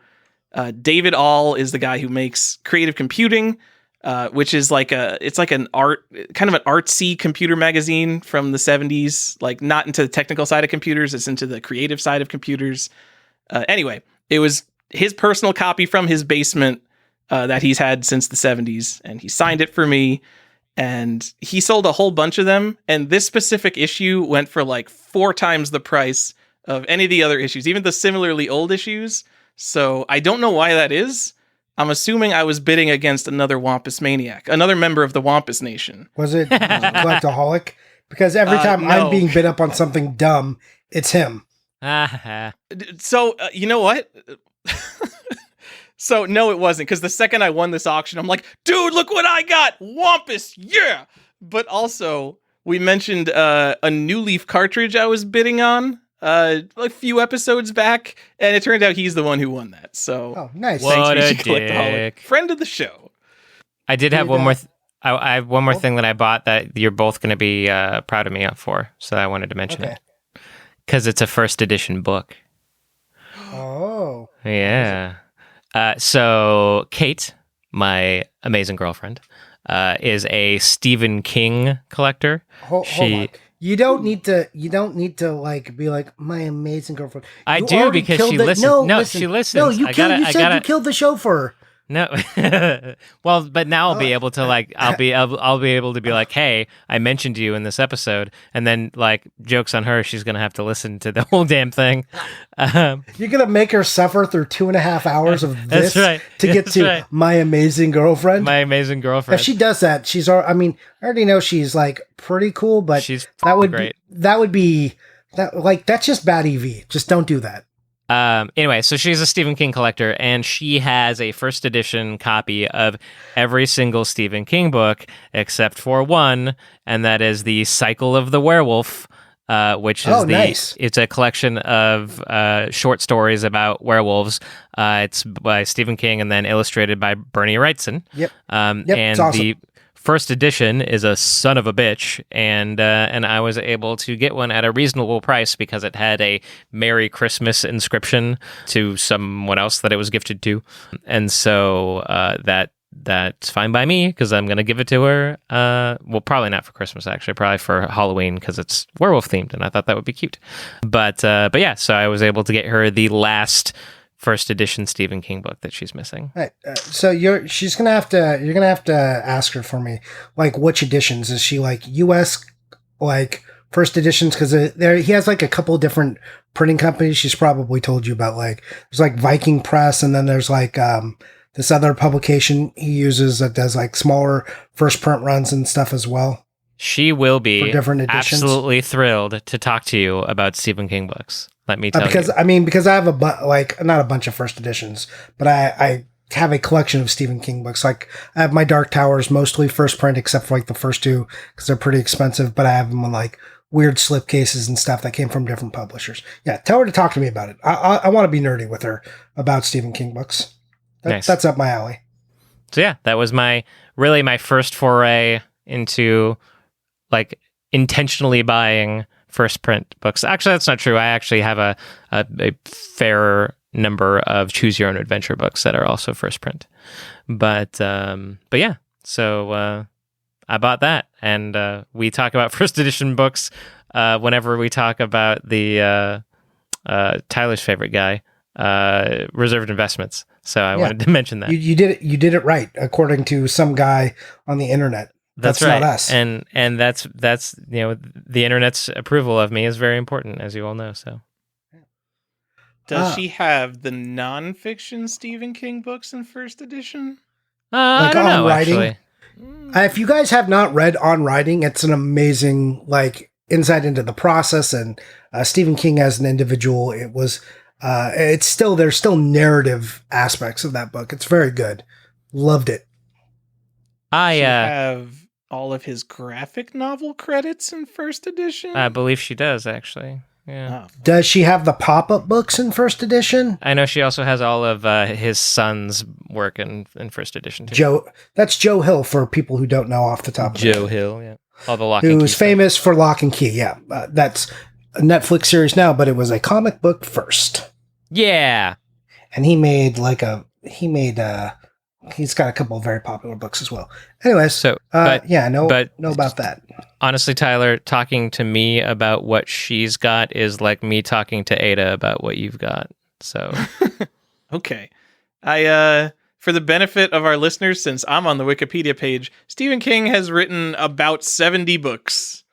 Yeah, Stephen King turns out... That's a lot of first edition books. He turns out like a book a year at least. And he's been doing it for a long time. And then, there's a lot of re-releases and collector's editions and she's got two full-size floor-to-ceiling bookcases that are all Stephen King books. Nice. Wow. So she's going to be on the show when we have a collecting Stephen King episode, right? Okay. So when we do Stephen King books that have become games, which is a surprisingly low number, she'll have to come talk to us about those 3 games. She would actually probably be thrilled to be on the podcast, actually. So, okay. I love I love everything about collecting. Doesn't matter if it's video games. I don't like to collect everything, but I love stories about collecting. I like seeing what people collect. She has an Instagram where all she does is post pictures of herself running. Why doesn't she have, look at my cool Stephen King books, the Instagram? Actually, it's an Instagram about her running and smoking weed, to be fair. Yeah, okay. Well, we didn't want to throw that part out. That's for her to share. Oh, and she shares it. Yeah, I don't know. That's not... I don't want to show off how cool... I don't want people to think that I'm just doing this for the clout. She doesn't want people to know that she's a nerd. I mean, she's dating you. I like That's fair. Books. I'm a nerd. What? Yeah. Isn't liking books cool right now? I don't know. Is it? The world's a weird so plugged place. into the phone. Maybe man, it is, but nerd. I've got books. Yeah, can she at least post a picture of the bookshelf so I can see them? I think I might actually have a picture. Or can you send them pictures? I might have a picture because I do occasionally I would like to see. Because when I was she doesn't just collect Stephen King, she has other authors that she likes, and so I have a couple pictures of her bookshelves just so that I know what she has. So yeah. I tell my wife to do that because she collects books as well. Take a picture so you know what you have. Inevitably, we come home with a book she already has. I'm like, just make a list. If I don't make the list, it's not going to happen. Tyler, did you have more to add to what you bought? Do you want to talk about what you played? Either of you? Should I buy first editions of my favorite books? Yes, probably. If you have a favorite thing, you should have the first edition of it. I don't know. Stephen King is Brandon Sanderson, the Stormlight Archive, but it's a lot of money. Yeah, first editions aren't cheap. No. So I actually don't think you need to have a first edition. I just say make sure you have a nice copy. Okay. Make sure you I have an audio book. Yeah, have a nice copy of your favorite book. If it's only one book and it is your very favorite, if you can get a signed one or a first edition, that's something that makes it a little more special because it is your favorite. If you have that attachment to it, I say do that. If not, if it's a series of books that you really love or an author, I just say get a nice copy because that's what I tell my wife. I'm like, we don't need to go, you don't need to go hard into the paint on first editions on everything. Get something you like. No, get a nice I copy. like collecting sets. So it's the Stormlight Archive. It's an ongoing series. I guess there's only 3 books right now, but there's going to be 10. So potentially this could be an expensive and space. No, because once you know that you're doing that, then getting a first edition isn't very hard when the book releases. Okay. And if the series was popular after the first one, it got popular. The second one, like those are probably abundant. It's like, so like we'll use Harry Potter as an example. Finding first print of Harry Potter, first print, first edition is hard. Finding first print, first edition of Goblet of Fire is easy. So, that's how that goes. So is like Goblet of Fire like the Wii game of the Harry Potter thing? Like everyone knew they were going to be super collectibles, so everyone just started hoarding them? No, I mean, God, we're talking about Harry Potter. Okay. This is my fault. What happens is that's a bridge point. So the movie is starting to come out right there, and the hype is now Harry Potter has become super mainstream as of book 4. And then book 4 takes it into widely popular, like, but it's it coalesces right at book 4 because the movie is happening. The midnight releases, US and European releases are starting to sync up. There's a lot happening in Harry Potter right there. And book 4 is also the point where it becomes more adult. Like you could argue some parts in 3 are a little more adult, but right there in book 4, like the very beginning, hardcore, you're like, oh man, this isn't just like a little kiddie novel or even just like a little YA stuff. It's starting to be a little more mature. Like it goes from like, is this a kid's book to a YA book to maybe adults is fine too. Like when people were still trying to figure out what Harry Potter was. It is a book that grows up with you. Yes, thank you. But yeah, it is in that moment that it's just like there's a stake driven into the fandom that says like, here it is, because all these things are happening. So a lot of book 4s were bought. People who weren't buying, like they got book 3 after it had already been out for a while. They weren't like getting first print. So the demand for Harry Potter 4 Goblet of Fire was huge. All right, thanks for that history on Harry Potter. Yeah, book collecting. We've never talked about. I don't think Harry I'm going to collect before. books. Nope. I took a long hiatus from trying to even talk about it on the show because I know people are kind of over it. Also, she said some things and the internet has been all astir with it, so I don't want to I don't feel like stirring that up at all. Did say some things. Yeah, so separate the art and the artist, I think, is the recommendation. Also, for all these people, all these Twitter embryos that are now just finding out that the world is a horrible place and that your heroes aren't always the people you want them to be, stop investigating people. You are going to find out that a lot of people may have opinions you don't like. And if that's your sole impetus to boycott them, that's fine. But the world is a rough place. And a lot of your classic books you like, you're going to find, it's like when you find out presidents own slaves and things like that. You're just going to be like, oh man. People were always really shitty. You just didn't have the access to them that you do now. Right. So, but look, I can understand. She's beloved and she alienated a group of her essential fandom. I'm not going to go into opinions on it or anything. I don't really care because that doesn't matter to me. I don't want to know what my creators are doing because I'm afraid they will do or say something that I have to be like, okay, now I have to think about this. And that's not what I want to do when I read a book. I want to escape, not think about real life stuff. That's not why I'm reading a book. Anyways, I meant to tell you, Tyler, you kept saying this game, Tell Me Why, and all I could think about was the song Tell Me Why, Backstreet Boys. So Tell me why. You're going to have to put a little... Nothing but a heartbreak. Yes, that's the one. So put a little clip of that in. I think we get 10 seconds before they punish us. So that's that. What did I buy? Everything you've seen on my Instagram feed pretty much is what I've been buying and haven't been able to talk to you guys about. So my purchase history is questionable for the past couple of months. You guys may have seen things like... Friday the 13th, the computer game for the Commodore 64, and Elvira, the fantasy adventure that's PC, a good one. That has floppy disks on it. Not even 3.5, or not even small ones, 3.5s. Bloody Wings, Pumpkinhead, Nosferatu for the Commodore 64. Yeah. The Blair. That's cool. The Blair Witch, a Japanese Switch game that you didn't know about. This is the kind of stuff I've been buying. And now you're like, I've got all that out of my system. Give me Star Wars figures. Yep. I'm done with video games. Well, I also bought a Super Mario 2 box because I didn't have the seal I wanted. I wanted the circle seal, so I made sure I got that. And then it was my birthday, as I tell people pretty frequently. So I don't think I went overboard on Instagram on people on it this year. My wife asked what I wanted, and I was like, I've talked about it before, but I would like to get like a couple of my favorite Star Wars figures and, toys, like vehicles or characters. So I got a couple. I got a vintage speeder bike, which is cool. It's hard to like look for Star Wars stuff now, because now you write vintage Star Wars, and there's a series called Vintage Star Wars Figures, which is like totally f***ed up your eBay searches. That's like annoying. Dude, so it's annoying. like trying to find the game D.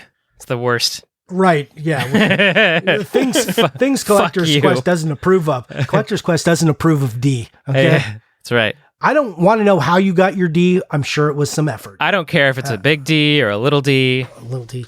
I'm not interested. Yeah. Well, Stephan's a little interested. I mean, I do have a lot of D.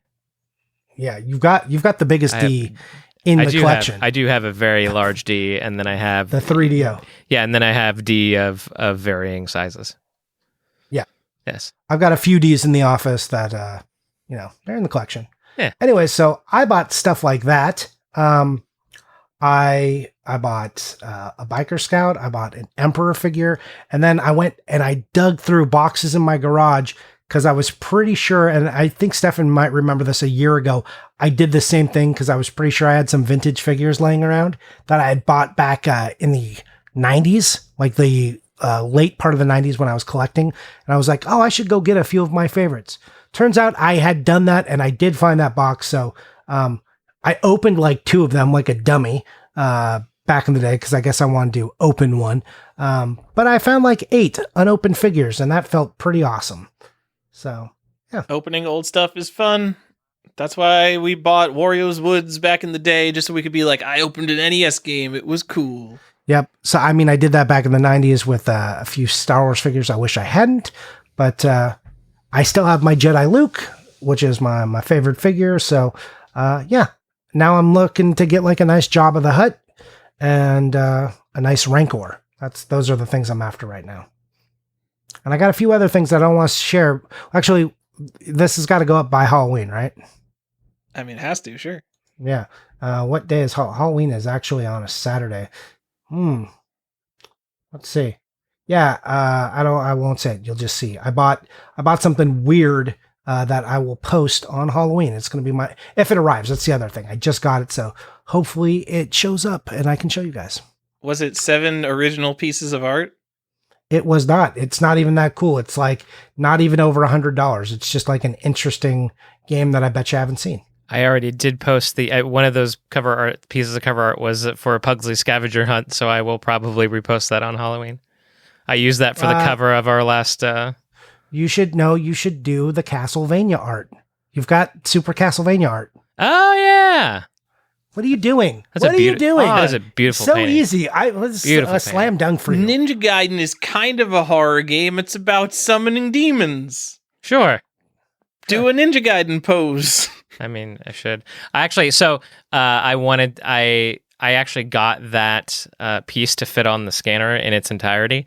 And I can scan at like horribly large resolutions. So my plan when we do go back into being able to be in conventions and stuff, I'm going to blow that motherfucker up and use it as a photo backdrop so that people can like take pictures pose as the ninja. 'Cause for people who don't know, the Ninja Gaiden Nintendo Power cover was a painted background with a dude in like a Halloween store ninja costume in the foreground. So hopefully you'll be able to take your picture with the backdrop, and I think that's neat. So yeah, one day when you can see people again in public. That's right. Okay. I think that's it. That's got to be it. God, we're so long. All right, everybody. Thank you so much for taking the time to listen to Castlevania garbage with us. One of my favorite series. Hope you learned something. Hope you're going to go out and buy something. I hope you're like, yes, that's the thing I should have bought. And yeah, guys, where can we find you? Stephan? On Instagram as Archon1981, on Twitter as Art of Nintendo Power. One thing that I did want to mention is that, this is the first time I'm mentioning it, is that I am doing a full rebrand of my YouTube channel. So it will no longer be Archon1981. I am rebranding as Art of Nintendo Power and going to put my best foot forward, bringing people more content around Nintendo Power and the art of it. So very soon, it's still currently Archon 1981 on YouTube, but very soon it will be Art of Nintendo Power. I am just retrofitting that channel because that channel is already what do they call it? Partner membership experience. Content creator. It is already a YouTube partner account. So yeah, that's I hope people will go along with me on this journey and this transition. And I'm actually really, really excited about it. So yeah, check me out more often on YouTube. But right now, you can find me all the time on Twitter as Art of NP or Art of Nintendo Power. Yeah. And where can we find you, Ty? I remember when you guys call me like nicknames all the time. It's really weird. Tej, it's okay. Yes. It's all right, T-Dog. Look, your mom told us that we weren't supposed to call you Tyler. She said that was weird, that we should call you Tej. Definitely. So really, yes. By calling you Tej, we are respecting your mother, which is what everyone should do. Who is listening to the show right now. So she's probably very much enjoying this segment. Also, my boss calls me T-Bone. That is for real. I'm not calling you T. I'm not. I would not recommend anyone call me T-Bone. That's I've called you T-Dog. Like I enjoy T-Dog. I enjoy T-Dog very much. I think everyone should get on the T-Dog train. I'm default Gen, default GEN. Where am I? I'm on the video game. JEN. Video game at T-Dog, Instagram, YouTube. I remember when I made my YouTube channel, I'm like, we're gonna do like some homebrew reviews, maybe talk about collecting. I don't know. And now it's just like, I don't know, retro gem miners, the stupid thing. I guess these are more fun to make.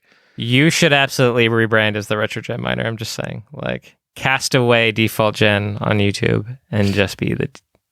I already have a secondary YouTube channel that's just for like stuff I don't want to clog up my other YouTube channel with. Like when I just need to upload a video to the internet to show someone something. I don't know. Just for jumping across the map in Elder Scrolls. Oh, no, that's my third YouTube channel. Which like, I can't delete that YouTube channel now because it's like I've got like 1 million views on a YouTube video and that's kind of cool. Yeah, that should get you a partner account. No one cares about Art of NP. There was a way to merge. There's not. 100% not. I know. That... you have to have the credentials to be a partner based off that video, right? I don't know. Why do I care about being a partner? Because you can monetize that channel. I don't want to monetize. Then it'll show ads. I don't want people to see ads to watch a 2-minute stupid retro gem miner video. It's going to show ads anyway. It's just not going to pay you for it. Oh, well. I don't know. Right. I'm an adult. I've got a YouTube Premium Red Ultra subscription, so I don't have to deal with ads, which I only bought because my ad blocker on iPad stopped working. Oh. Yeah, real disappointing. Anyways, I'm Johnny_Iuchi, and you can find me on Instagram. I don't even think I've been on anywhere else for a little while now. Wow, that's rough. Things have been hectic and crazy here. I'm struggling just to get a post up every day for Halloween. I already missed one and had to let it go. So, oh well, say la vie. So that's it. Thanks for listening to the show. We hope you join us again in our next episode in November, which I think is going to be the game draft. Woo! Part 2. I'm looking forward to it. Oh yeah. All right. That'll be fun. A fun one. All right. That's it. Bye. You guys playing Super Mario 35? I'm not. I'm not. Are you serious? Have you played it at all? No. Oh, I wanted. Hey, the first print of an advanced reading copy should theoretically be the first edition as well. Because an advanced reader copy is prototype, I think. Yeah, it's a proto. Exactly. I mean, if we're making analogies, the book collecting world is the established world, so we need to be taking cues from the book collecting world. They can't be taking cues from us. So yeah, our prototypes are their advanced reader copies. Because the reason I asked is because it occurred to me that I do not have a first print of my favorite book, which is Jurassic Park, but I'm sitting here staring at a first printing of an advanced reader copy for $50. So I'm just going to buy that because it's $50. But see what it's an advanced reader copy of. Is it it should just be of the first book, but sometimes they send out like weird ones, like as advanced reader copies for like press, if like the new material was added, like make sure it's for the correct release. That's pretty rare that happens, but it is a thing. Like so there's like a $300. I'm not buying a book, but there's a $300 first print, The Way of Kings, with a signature made out to Ben for $300, and then there's one without a signature made out to anyone for $800. Yeah, that's the only reason why I was able to get that Wrightson book there. The Cycle of the Werewolf is because normally that book is like between $500 and $800, and I ended up getting for $250. She had it up for $350, and I did a offer of $250, and she actually took it. I was shocked. All right, but yeah, like, I'm not reselling it. I don't care if I could save hundreds of dollars because my name's not Ben. Like, sure, give it to me. I just got this book for $30 because I had eBay bucks that are going to expire. So I was like, yes, please. All right. Yeah. I'm a winner. Yeah. Like some of the Stephen King first prints are pretty expensive. Cycle of the Werewolf is pretty old too. Does she have a first print Gunslinger? I think so. I know she's got her favorite book is The Stand, and she has a first print of that, and that thing's fucking expensive. Well, ask her which one she has. Like, is it first print of The Stand as is, or was it a first print of the expanded? Like because they did a bunch of cuts. The Stand is like a weird book. They did a bunch of cuts on it, and then they like released the bigger, better copy. Yep. So ask her which one. This is kind of interesting because I'm literally just looking at random first prints now. So like there was a Jurassic Park just sitting at like $750, and I'm looking up The Stand, and there's clearly whatever this T39 code. That's the one you want, and there's like a few of them for like $300-$400 in bad condition, and then the book that I want is like somewhere between $300 and $800. These are all kind of the same price. I would have expected like Stephen King to blow away Brandon Sanderson and Michael Crichton to be somewhere in the middle of them, but they're kind of the same. Like Jurassic Park is a huge book, obviously. The Stand is a huge book. I don't know, that's weird. And The Stand's kind of old, right? Yeah, Stand's old. Yeah. What gives? Late 80s? Late 70s, 1978. The Stand? Yeah. I mean, I don't know, I guess books just stay around forever and don't disappear into the ether because no one actually throws out books. Did The Stand really come out in 1978? Sure. Yeah, because it was already old when I was a kid. How much is a Shining first print? I'm keeping all this in, by the way. The only reason why I kind of want that. Oh yeah, October 3rd, 1978. Wow. I also don't have any Michael Crichtons that are signed, and he's dead now, so that's a thing. You love getting signatures of people before they die. I do. What's a trade edition, and why don't I want it? I don't know what a trade edition is. Like, don't buy a book club edition. Like, maybe it's a book club. I don't know. I need reserved investments to tell me. In this case, it might actually be if the first print or if the first edition was the hardback, because that's all the hardbounds for the Jurassic Park say trade edition. So I don't know. Yeah, I'm not sure if that means like major publisher. Yeah, how I was talking about that Stephen King thing where he has like, magazines have like their like two magazine stores and bookstores edition, and then like the ones that went direct to consumer. Like those were different print editions. Yeah, I wonder if that's what it means. I mean, well, I'm asking because I'm looking at The Shining, and the trade edition has a buy it now of $349, and the Big Dick R49 in the gutter and all first identifying markers in the dust jacket and copyright pages is $4,000 to $5,000. That's more what I expected for like the big Stephen King book. Yeah. That's the real one, right? So yeah, I guess probably the earlier books from an author that are huge are going to be the ones that are harder to get. Yeah, like, and I was right. The Stand came out in 1990, the complete uncut version. I'm like, I think I remember that. Stephan, I'm looking up one more. What's the first Michael Crichton book? Is it not Jurassic Park? Was it The Great Train Robbery? I don't remember. Thought it was the science fiction-y one. The Ball, not Sphere. Sphere. Oh, Andromeda? Maybe. Strain? No. I'm just going to look up Brandon Sanderson. Andromeda Strain who the fuck is he is. like Andromeda Strain, wasn't that Ray Bradbury? No. Oh, you know what? Oh, no, that is Crichton. Okay. Yeah. I'm going to look Sphere, up Song of Ice Crichton. and Fire first print.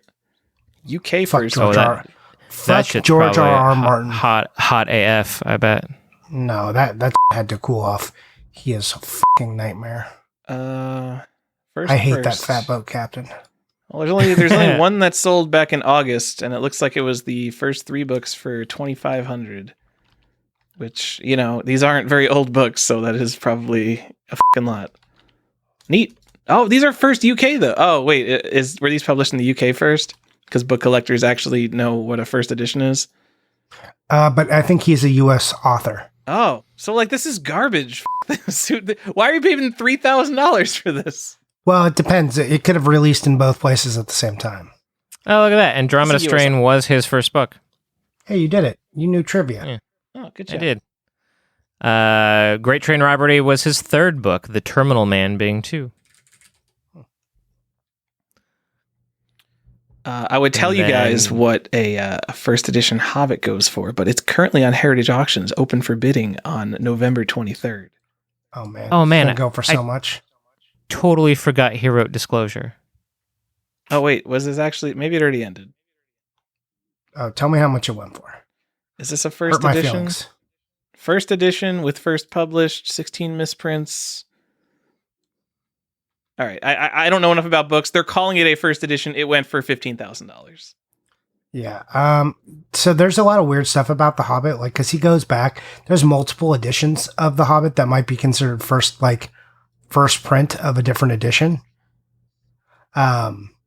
Because he went and edited the books. Like there's a complete like goblins and orcs change in The Hobbit. Because he changes, like he's the original George Lucas. That's what people don't realize. He went back and he retrofitted things to make sure that the Lord of the Rings worked. How did I not remember that? I mean, it's not talked about very much. But. No, sorry. Crichton wrote Westworld. Yeah. Huh. And Twister. Wait, when did he die? Isn't Westworld like super new? No, it was actually an old movie first. I did not remember that. It was a movie and then it was a TV series, but it was a book before all that. His last published work was 2017, so there you go. Which means he probably died in 2016, 2017. I don't know. FAQ. I can't get over. So, The Hobbit, Lord of the Rings, like hugely influential to all mediums of culture. J.R.R. Tolkien, like legendary creative person in modern history. So his first edition, first book goes for $14,937, but a Charizard can sell for $60,000. What is going on in Pokemon? There's 15,000 graded Charizards. What is happening? I'm pretty sure there's that should be the opening to the show. I'm pretty sure there's Charizards that have gone over like 200, right? They're like really expensive, the Gem right? Mint first edition US. The Gem Mint 10s, rappers buy a rapper bought one for 200,000. This is where reserved investments is correct. Don't buy f***ing Charizards. Go buy these books. Yeah. I don't know. Buy these books. No. Yeah, let's get way into first edition book. Let's just sell all our games. So what I'm seeing from book collecting is like, unless you want like the absolute cream of the crop, like rare old books that are like hundreds of years old, like you could probably sell your games and swing like all the books you really want. So let's just start collecting books. Games. This is history. Book collecting is for real. I mean, I probably could. But although we probably just like sci-fi, horror, and fantasy, which are probably not the book genres that are going to be super important. Like, well, those are going to be the most wanted. It's like popular fiction is still the most wanted fiction. You know, man, I regret not buying my first edition Gunslinger because now they are $3,000. Crichton died November 4th, 2008. Oh no! Oh, it's gone lower. Oh my god! Could I get a first print grant for $650? I would pay that. Damn boy, Johnny, your bouginess is showing through. You're talking about paying $600 for a book. Oh, dude, I've paid wives. more than that for a book for Carly. All right. Dude had 5 wives. Gotta get a lot of wives. UK editions for Philosopher's Stone. Yeah, dude. Don't say.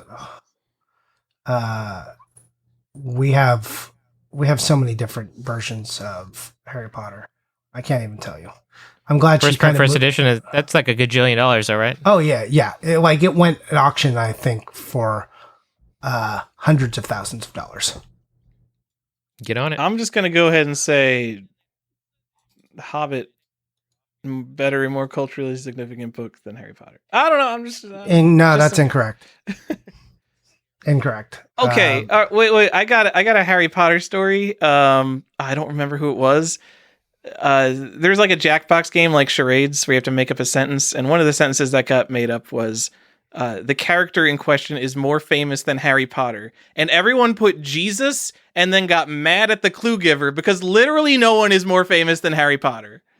Yeah, like there's like 2 people, and it's like like Santa Claus might be more popular, and like Mickey Mouse.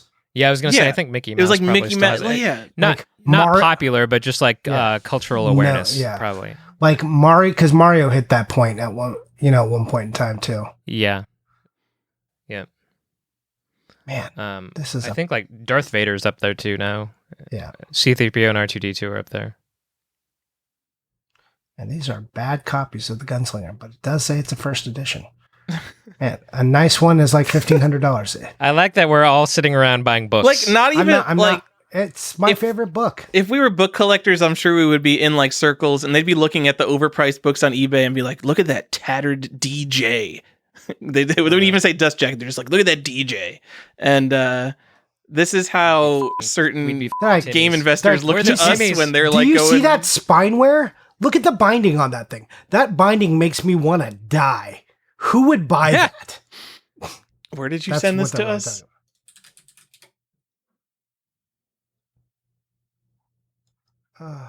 I don't see where you sent this. Sent what? What? The spineware that makes me want to die. No, I was. No, being a book collector. You're imitating the book collectors who are making fun of us, who are looking at books and being like, "Yeah, want to buy some books." They're like, why would you buy that one? Oh, it's signed, but it's a book plate. It's not even signed. It's not even a real inscription. It's just a book plate. Can you believe these ass? Motherfuckers. I'm 100% gonna have a Morgan Silver dollar sometime. Morgan Silver dollars are not expensive, by the way. But my grandpa has a coin collection that's sitting in a closet since he died, and no one has ever wanted to look at it. And Reserved Investments has mentioned Morgan Silver dollars enough to the point where I've like looked at like at least the Pawn Stars episodes where they talk about it and stuff like that. Where now I feel like I kind of want to see if he has any Morgan Silver dollars that are worth anything. I feel like you should like at least pull it out and take a look. The thing, he collects world coins, so like there's only so many US coins. I could probably figure out which US coins are valuable, but like all his coins, I look at them like, wow, look, this is a coin from Portugal. Really don't want to look up to see if that's worth anything. My grandfather had a stamp collection. My grandfather had a stamp collection that, looking back, like I know we just straight up threw them away when I was like 10 or whatever. That I greatly regret not still having that and looking at it at least. Yep, my parents sold my grandpa's stamp collection for $10,000. That was maybe 5 years ago. I'm sure they got taken for a ride with that nice round, very big seeming number. I'm sure it was worth a crazy amount. I can't really tell if my grandpa was just like he knew what he was talking about. He's going for like the good pieces, or he was just like a crazy old guy who was going through pocket change and putting them in sleeves. I could never tell. Yeah, I don't know. Coin collecting seemed like such a mistake to me. I'm just like, no thanks. Like, collect silver, I guess, or gold, but like, just straight up doing that. No, thank you. Yeah, it's just one of the, like, as nuanced as what we do is, like, I can't even, like, wrap my head around the nuances of fucking coin collecting or stamp collecting or, it's just, like, I cannot. I would 100. The thing is I look at that and I go, I would 100% get taken for a ride. Oh, like, there's a 0 chance that I would not get taken advantage of starting in that market, and I'm just like, nope. Stephan, that's why we have the grading companies. I want you to, you're going to love this. Tyler, I'm looking at a book right here, and it says Stephen King, The Gunslinger, true first edition. Yes! UK, but it's like totally a cheap book, so that can't be true. It's like, we don't even know what we're talking about. True first. Now I want to, like, if there is cheap stuff that's like actually correct and people are buying the wrong things, that makes me want to go get the right stuff. Oh, what? I looked for the Gunslinger True First, and there's like 7 of them, and they all look different. What? What am I looking at, Johnny? Why? How can there be multiple True Firsts that look different? Let me tell you. All right, man. The first edition of The Shining has an awesome cover, by the way. You're probably seeing. Did you put Gunslinger True First or? Okay, so I'm looking at a book from 2003. It's like the True First edition of the reprint of the Gunslinger. Well, 2003. That might be they're showing like Wizard in Glass too. So yeah, true first edition of this Viking one, where it's got the Gunslinger and the Dark Tower behind him. That was the re-release when Stephen King went back and he fixed. He tightened up some stuff too. He did George R.R. Martin and fixed some things. There's true first edition of the paperback. There's a UK paperback first edition, but the true first edition I think was Mercury Press in a magazine. I think it was like a magazine that had prints for it. The collecting is so weird, man. It's just like, it's the same thing, and there's a little bit of ink somewhere that has a 0 instead of a 1, and that makes it this entirely new object. And it's the same thing with coins, like the mint marks, one will say CC instead of P, and it'll be worth $7,000 more for the exact same coins. It's bananas. I don't get, why are we collecting? TMs turning into Rs? We need to sell out everything and just get some index funds, maybe invest in some real estate, and live a minimalist life, Johnny. And Stephan, you too, stop it. You've already cornered the market on Nintendo Power stuff. Now just blow it out for hundreds of thousands of dollars. Yes, I could. Hundreds and hundreds. You want to get like really crazy? Like in Japan, they split books in half, so you could have mismatched halves. What are you talking about, Johnny? This is something our listeners need to know.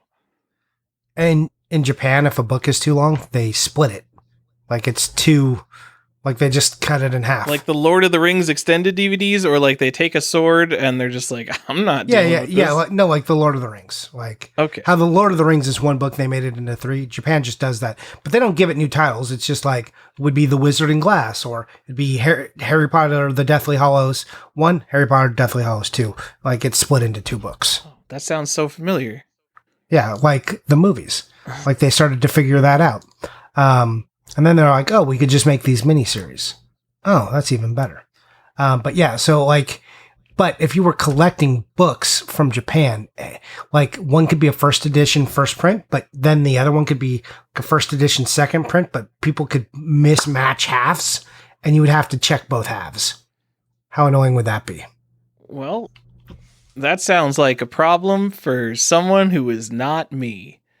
Oh, absolutely. That is never something you're going to have to deal with. Yeah. See, now I just want to know what, like, I want to hear Kate's rundown of Stephen King books because I want to judge her fiercely. Nice. Yeah. I'm sure she will. She'll appreciate that. Yeah. Be thrilled to do that. Yeah. No, like, I want to know. I got to know. Like, I mean, she came out strong. You said what her favorite book is. That's like a pretty good book. Stand is awesome. It's definitely my... What's her favorite? Her favorite Stephen King book. That's what I'm talking about. It's like, that would be in my pantheon of favorite Stephen King books. You know, like top 5 somewhere. Her favorite book is, what was it? The World According to... Garp? It's Garp, yes. Thank you. Yep. That is her favorite book. So, which I bought her a signed copy of that. Yes, I remember you told me. That was like the first thing that I think I bought her, actually. So I'm curious what her other favorite Stephen King books are. I'm curious if she likes the Gunslinger books, the Dark Tower series, and if she just hates the ending or if she's okay with the ending. Like definitive Stephen King stuff. Like I was in the bookstore the other day and a guy had a Gunslinger tattoo who worked there, and I was like, oh, nice Gunslinger tattoo. Then he wanted to talk to me for 45 minutes, which I obviously couldn't do. Yeah. There's a guy at my Rite Aid who always wants to talk about Doctor Who every time I walk in the door, and I want to punch him in the face. Oh, see, I wouldn't mind having the conversation, but I wasn't going to like sit in a shop and talk to people, like with my face mask on and everything. I'm like, I'm not trying to do this right now. What is this Mallet Legends you're sending us? Okay, so here's the bonus content for anyone who's dumb enough to listen to 3 hours of Collector's Quest way past when the show has already ended. What did I buy from this guy? I am still recording, by the way. Yeah, it's fine. I'm always recording your guys' audio as a backup, so even if you guys stopped, I would get this. So I actually bought. No, that's too embarrassing. I'm not going to say that part. I bought a television game I wanted, and I was looking for stuff to bundle with it from this guy. And there was this labelless copy of Whack-A-Critter for Genesis. Whack-A-Critter, already a very strange game. By Realtek, and Mallet Legends is the other territory's name for it, right? So Mallet Legends is the original name of it. And this sticker on it, it says Performance. It's not the same logo as the Performance memory cards. That's what I checked. Anyway, this was $15, which probably, what a loose thing might be worth. It's probably worth like $7. Any chance of that being a prototype? Maybe. I'm going to ask... Yes. Yeah. I mean, you just have to open it and look at the board, and you can tell in about 2 seconds. Well, this is my $15 gamble. This was literally my lotto ticket. And by lotto ticket, I mean it's probably worth like a couple $100 because it's f***ing Whack-A-Critter. But, well, that'll be neat. And, I mean... I've seen other Genesis protos like this, too. Like, it's also tough to tell whether or not that's been... Looks like it's been clean, though. It does look like it's been cleaned. Like there's that, like you can see the like scraping, the abrasive lines. So I don't know if it's just like. Guess who's about to have a labelless copy of Whack-A-Critter for Genesis, then, guys? That's right. Well, I mean, it's not to say that it couldn't have been cleaned and still be a prototype. Well, that's what I say. I think it's more likely that, like, if they were reusing parts, especially at a company that's not going to have just like buku bucks to splash around on extra shells, like that's a company that would definitely be reusing parts. Sure. My actual other backup plan is that my Whack-A-Critter is sealed because it's one of those games that's just like only available as new old stock. So if I ever do get the 9-button controller to actually play the game, this will be my copy to play. Oh man, how sad are you that you didn't buy that controller when I told you? Well, someone has them on Video Game Stage. Someone just posted 3 for sale. Oh, really? So it was someone who They're bought like from that $300 or something. I'm not going to pay it, but no, but were the ones you showed me like $30? Yeah. Okay. Yeah, I should have bought one. And you're like, I don't care about that thing. I'm not a hardware guy. I'm not a hardware guy too, but that's like a cool controller. Also, I just love those games. I love Whack-A-Critter games, so like the idea that we could do that is like really fun. Oh. Stephan, were you going to say something? I'm ready to like go to bed, guys. Thank you all for sticking around to Collector's Quest After Dark. Yeah. CQAD. I enjoyed every episode of Collector's Quest is Collector's Quest After Dark. It is 3:40 a.m. in my time, for anyone wondering. So you want to play some Among Us or what? What are we doing? If you get a group together, I have to see if Ada's asleep. If Ada's asleep and you can get 5 people, I will absolutely play Among Us right now. Wait. What would Ada be doing? Now I'm curious. What would Ada be doing at 3:40 a.m.? She's because I know you're also you're a up with us. D-gen. I mean, we're not like this because one of us goes to bed at a normal hour and the other person stays up all night and spends a good chunk of their life not talking to them. We both stay up till like 5 a.m. every day. We're terrible, terrible people. Yeah, they're like. How do you function? You have jobs. Real name you go should to. be Degen because he doesn't have to work normal hours. Because he's a degenerate. I'm a degenerate, and it's true. Like, do you want my day, Stephan? My day is like go to bed at 5, wake up at 10, and go like directly onto a call. And then like I'm probably on a call for like 3 to 5 hours, and then I'm wrecked at the end of that because I didn't get enough sleep. So then at like 2 or 3, I might just like take a nap for a few hours, and then I'll wake up at like 7. I'll be like, oh, I gotta do all the work I didn't do, so I'll do work late into the night, and then maybe I'll finish work at like 11 p.m. and it's like, well, I just finished work. I don't want to just go to bed. I want to go like have fun and look at TikToks like the kids do. So then I stay up till 5 a.m. And this is the cycle that I've been stuck in since coronavirus. And coronavirus has made it worse. The commute is literally the thing that holds my life together. Without a commute, without forcing me to drive myself to work and be there at 10, like the ability to roll out of bed onto a call is just the worst thing. I hope no one who's ever planning on employing me listens to this episode. I probably like Piper keeps me on the rails a little bit, but not even a lot. Like, because I'll let her sleep till like noon or whatever. It doesn't really bother me, at least not until she's in school next year. But generally, I'll go to bed at like midnight or 1, and then I'll get up at 9. And none of my calls, I don't schedule any calls before 10. So unless it's like with an external developer and they make me have a call before 10, but yeah. I don't that staying up till 5 and then getting up at 10. I would not be happy. Yeah, I go to bed about 3 every morning and I get up at 7:30. Like also because of this horrible routine, like I take showers at night now because like I can't roll out of bed and then take a shower and get on a call because I always sleep until the last possible minute. Like my whole schedule is completely flipped around. You should just you should sleep with your headset on, and then Stephan. Okay, Stephan, I don't have my headset because my headset is in the office, and the office is closed, and I am not allowed to go into it because they track everyone who scans a key in. So I've been talking on speakerphone for like 6 months. Okay, so you're buying $300 and $400 games, but you can't like fucking pony up $30 for a goddamn headset. No, my job would buy one. I'm sure if I asked, they would buy one for me. Yeah. I don't think I will ever get a firm grasp on like your like what you are and are not willing to spend money on. Video games will be number one. I like spending. But money even on then, games. like within that, like you'll say like, we'll be having a conversation. You'll be like, oh yeah, that's like $200. I'm not paying $200 for that. And then later you'll be like, oh yeah, I got this game for like $800 or like whatever. Like it's just I'm not buying very many games for $800. You are not.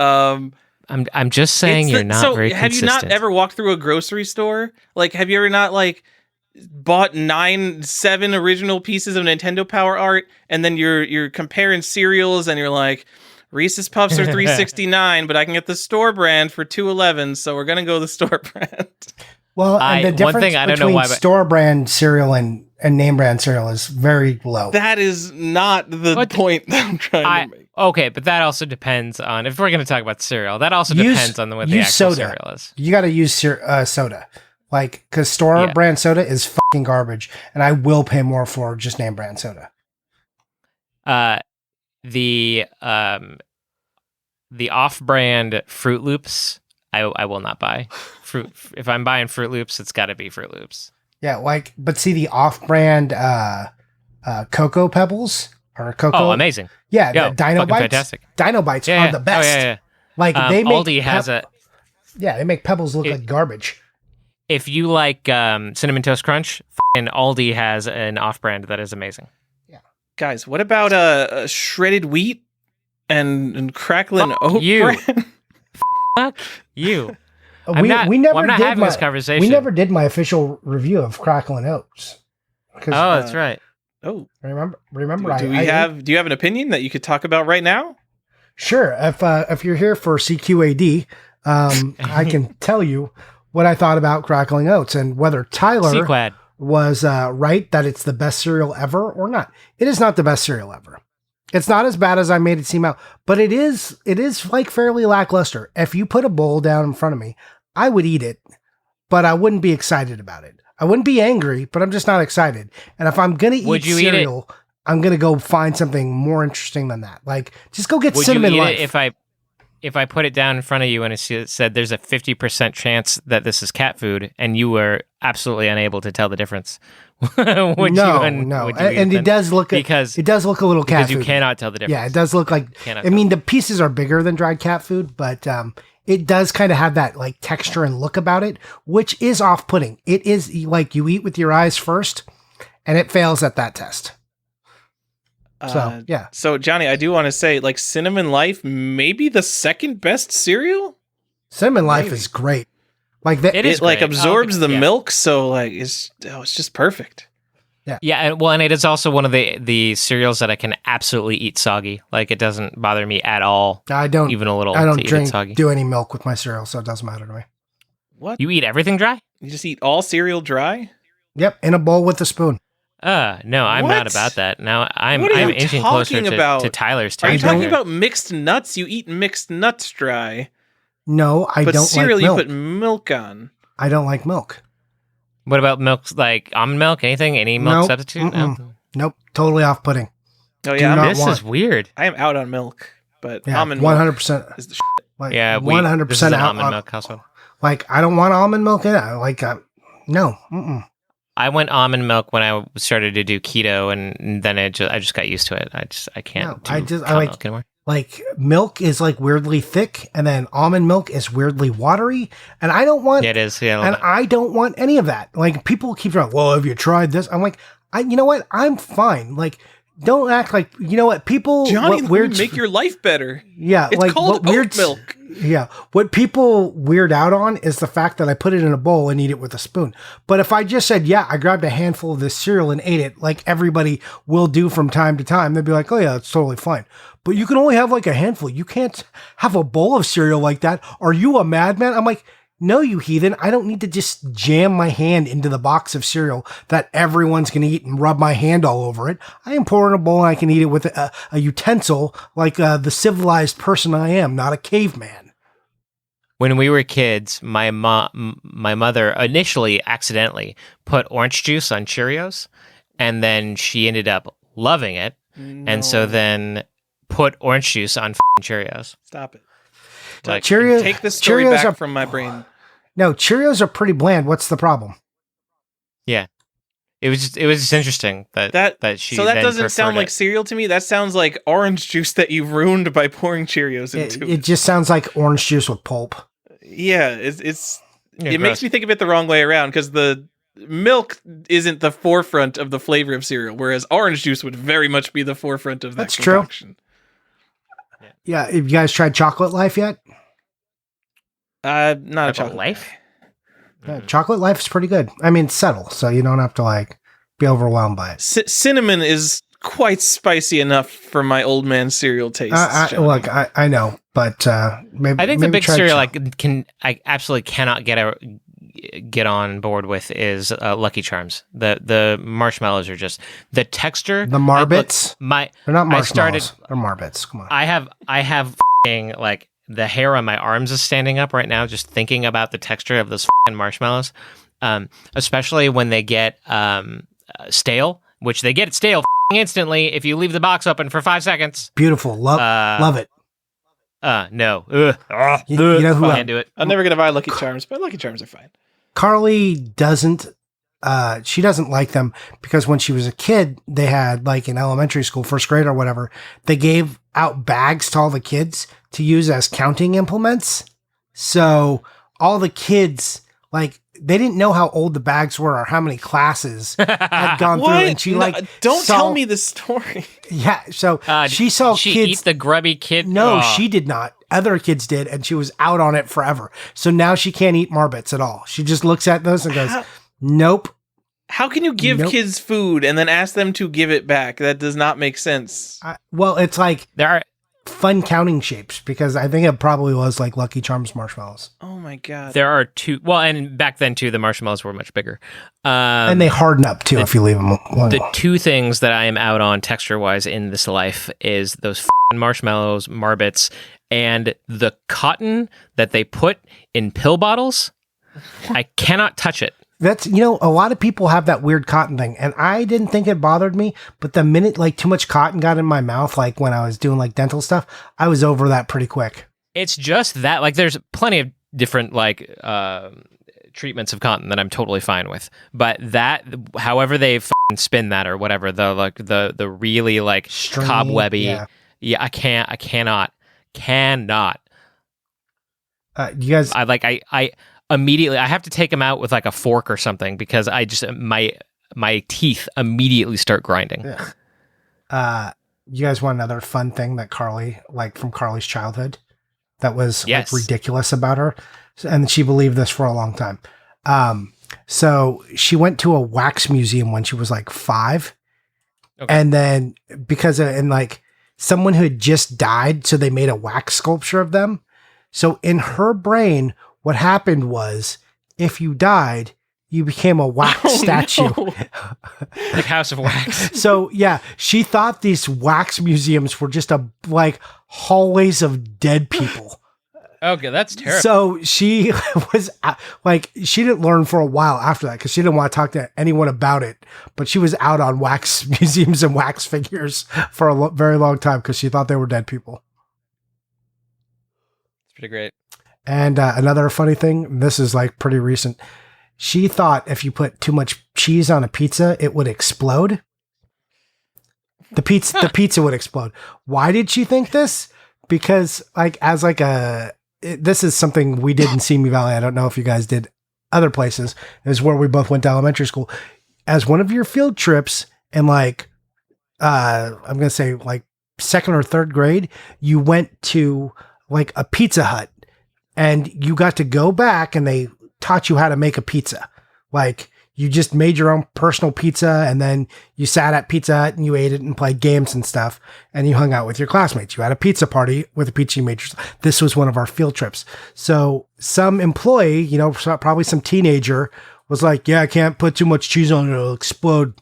And so for this whole time, and by this whole time, I mean, I learned this today because we went to a make your own pizza place thing, like a mod pizza. And like this guy asked for like so much cheese on his pizza. And Carly was like, wow, didn't explode.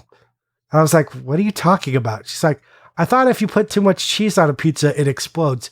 And I'm looking at her like she's a Martian. I'm just like, what are you talking about? She's like, does that not happen? Because that's what I would. So, mind you, she's like 37 now. So, for like the last 30 years of her life, she took the advice and reasoning of some random Pizza Hut employee that said pizzas explode if you put too much cheese on them, which I thought was wild that she never fact checked this or anything over the course of her life. And she loves cheese, and there was always just been this limiter in her brain to how much cheese could go on a pizza because it might explode. I mean, sometimes we learn things when we're not critical thinkers and we don't go back and critically think about them. Yeah. That's And it pretty was funny. only pizza, right? It's like Yeah. you could just put unlimited amounts of cheese on anything else. Yeah. It was cheese and pizza. And like, we've made pizza here and I've like loaded it up with cheese and she's never once gone like, oh, is that too much? Like she's never questioned it. So in her mind, it had to be an extreme amount of cheese. I'm going to like, Who's putting that much cheese on? I don't know. This guy at Mod Pizza. Well, the guy at Mod Pizza was like, he was a really rude customer. Like he like chicken. Like he was just really demanding. He didn't say like please or thank you. He was very rude to the staff. He just had that like demeanor that was like really shitty. So you felt bad for this lady who's just like trying to make a pizza for him. But yeah, he was just it was just like a rude guy. And he was like, cheese, more cheese. I said more cheese, like just like that kind of talk. I believed the Pop Rocks and soda thing for a while when I was a kid. Oh yeah, absolutely. Yeah, I mean that was like die. an urban legend that people believed. But I had also had Pop Rocks and soda, and then someone told me I was going to die, and I did not. So I was like, oh, well, maybe I didn't eat enough, but I was worried about it. So yeah, those are some fun really stories. Trying to do yourself in that day. You're like, no, I'm going to keep going. Well, I remember it because I was living in Fresno at the time, and it was like a weird thing. So we were at like, there was a carnival came to a park, and we were like getting junk food from like one of the carts. And then there was this woman, I don't know why we called her a Satanist. She was clearly someone who had a mental disorder, but when you're like 8 or 9 or whatever, you don't understand that. But she was like swinging her hands all around and like talking to people who weren't there and like talking into her hand, like making talking gestures with her hand and then talking into it. And then she like, I don't know what we said to her or provoked her somehow, but then she kind of chased us. So that day sticks out to me. And then like, I just like, we're trying to eat. And so I was like, I had eaten some of the Pop Rocks and we're like trying to run away. And I then drank some soda. My friend was like, you can't do that. You're going to die. And I thought I was going to die. So, yeah. Thanks, Fresno Carnival. Here, yeah, me too. So I've been really missing fucking Portland this week. Anybody else? Yeah, like we should have been there. Like we should be. Yeah, we should be figuring it out. Well, actually, we're supposed to be there in the summer. This year, yeah, I was gonna say this year was different, but I keep getting all the like reminders and stuff. Oh, like a memory thing. Well, I mean, also you got it like tied to a pretty significant life event, I would say. So it's gonna be hitting you harder. Yeah. Although, yeah. I just want to open back up, man. Dude, I want my conventions back. Well, it's going to be too late, but Save Point Video Games has their anniversary, 7th year anniversary, 25% off this weekend. But I'm not going out because I don't want to give my family COVID. So I'm really sad. I want to go out and buy video games. Literally, this summer would have been the best time to take a road trip around the world and just buy all the video games because the game stores are not keeping up with this nonsense that's happening with variants in the market. Well, just say fuck it, Tyler. Just put on your mask and be like, it's fine. I'm not going to say fuck it. I don't want to be that guy. Long Island Retro has decided that they're going to... So they did like the Uplink, like virtual convention. Yeah. This last year, and they decided that they are, even when like things do go back, that they're still going to do Uplink, and they're going to use it as like a sort of how like I mean, this isn't going to mean much to Tyler, but how like Long Beach Comic-Con is sort of like the staging ground for people who want to be part of San Diego Comic-Con because it's the same organization. That they're going to do something like that, where it's like your first year you do Uplink, and then you kind of transition into Long Island Retro. So they asked me to do a panel in February for Uplink this next year. And then they also invited me to do a display in Long Island when they get back. Then they said that they'd pay to have all my art flown out. So that'll be interesting. Interesting. Yeah. Yeah. I mean, that's what I've been wanting to do with the collection. I just didn't expect an East Coast show to be like, yeah, we'll pay for all your shit. But hey, now plane tickets are so cheap. Yeah. You're not going to wait till you have a full set of Nintendo Power covers? You're just going to show off the incomplete set? I'm oddly close, but no, I don't think. There's a couple that I know I can't get to, so. Who has them and how much do you have to pay them? Adam Harvey has the Mario All-Stars cover, and because that's a prominent Mario cover, he will not let it go for less than 6 figures. Who is that? He also has Adam Harvey. Oh. He's the other, like, it's him and Dan Maresca are like the two big art collectors. Dan Maresca has the Super Metroid cover that he probably will not let go. He's also got the Rabbit Rampage cover. Okay. And then Adam Harvey also has one of the 2 Earthworm Jim painted covers, and he has the Wario cover. I forget which Wario game it was for, but he's got the Wario cover. And then Dan McGowan's family, they have 2 covers that I know of that his children will not get rid of. He has his kids have the Link's Awakening cover for issue 50, the owl and the sword on the gold cover, which is a beautiful, one of the most famous beautiful covers. cover. Yeah, it's amazing. Yeah, it's beautiful, and they do have it, so at least I know that it's safe. They also have the Empire Strikes Back Yoda cover, which really hurts me. Hurts you? You don't care about Star Wars. Get out of here. Shut up. Stop talking about stuff. You want it for the cultural iconography.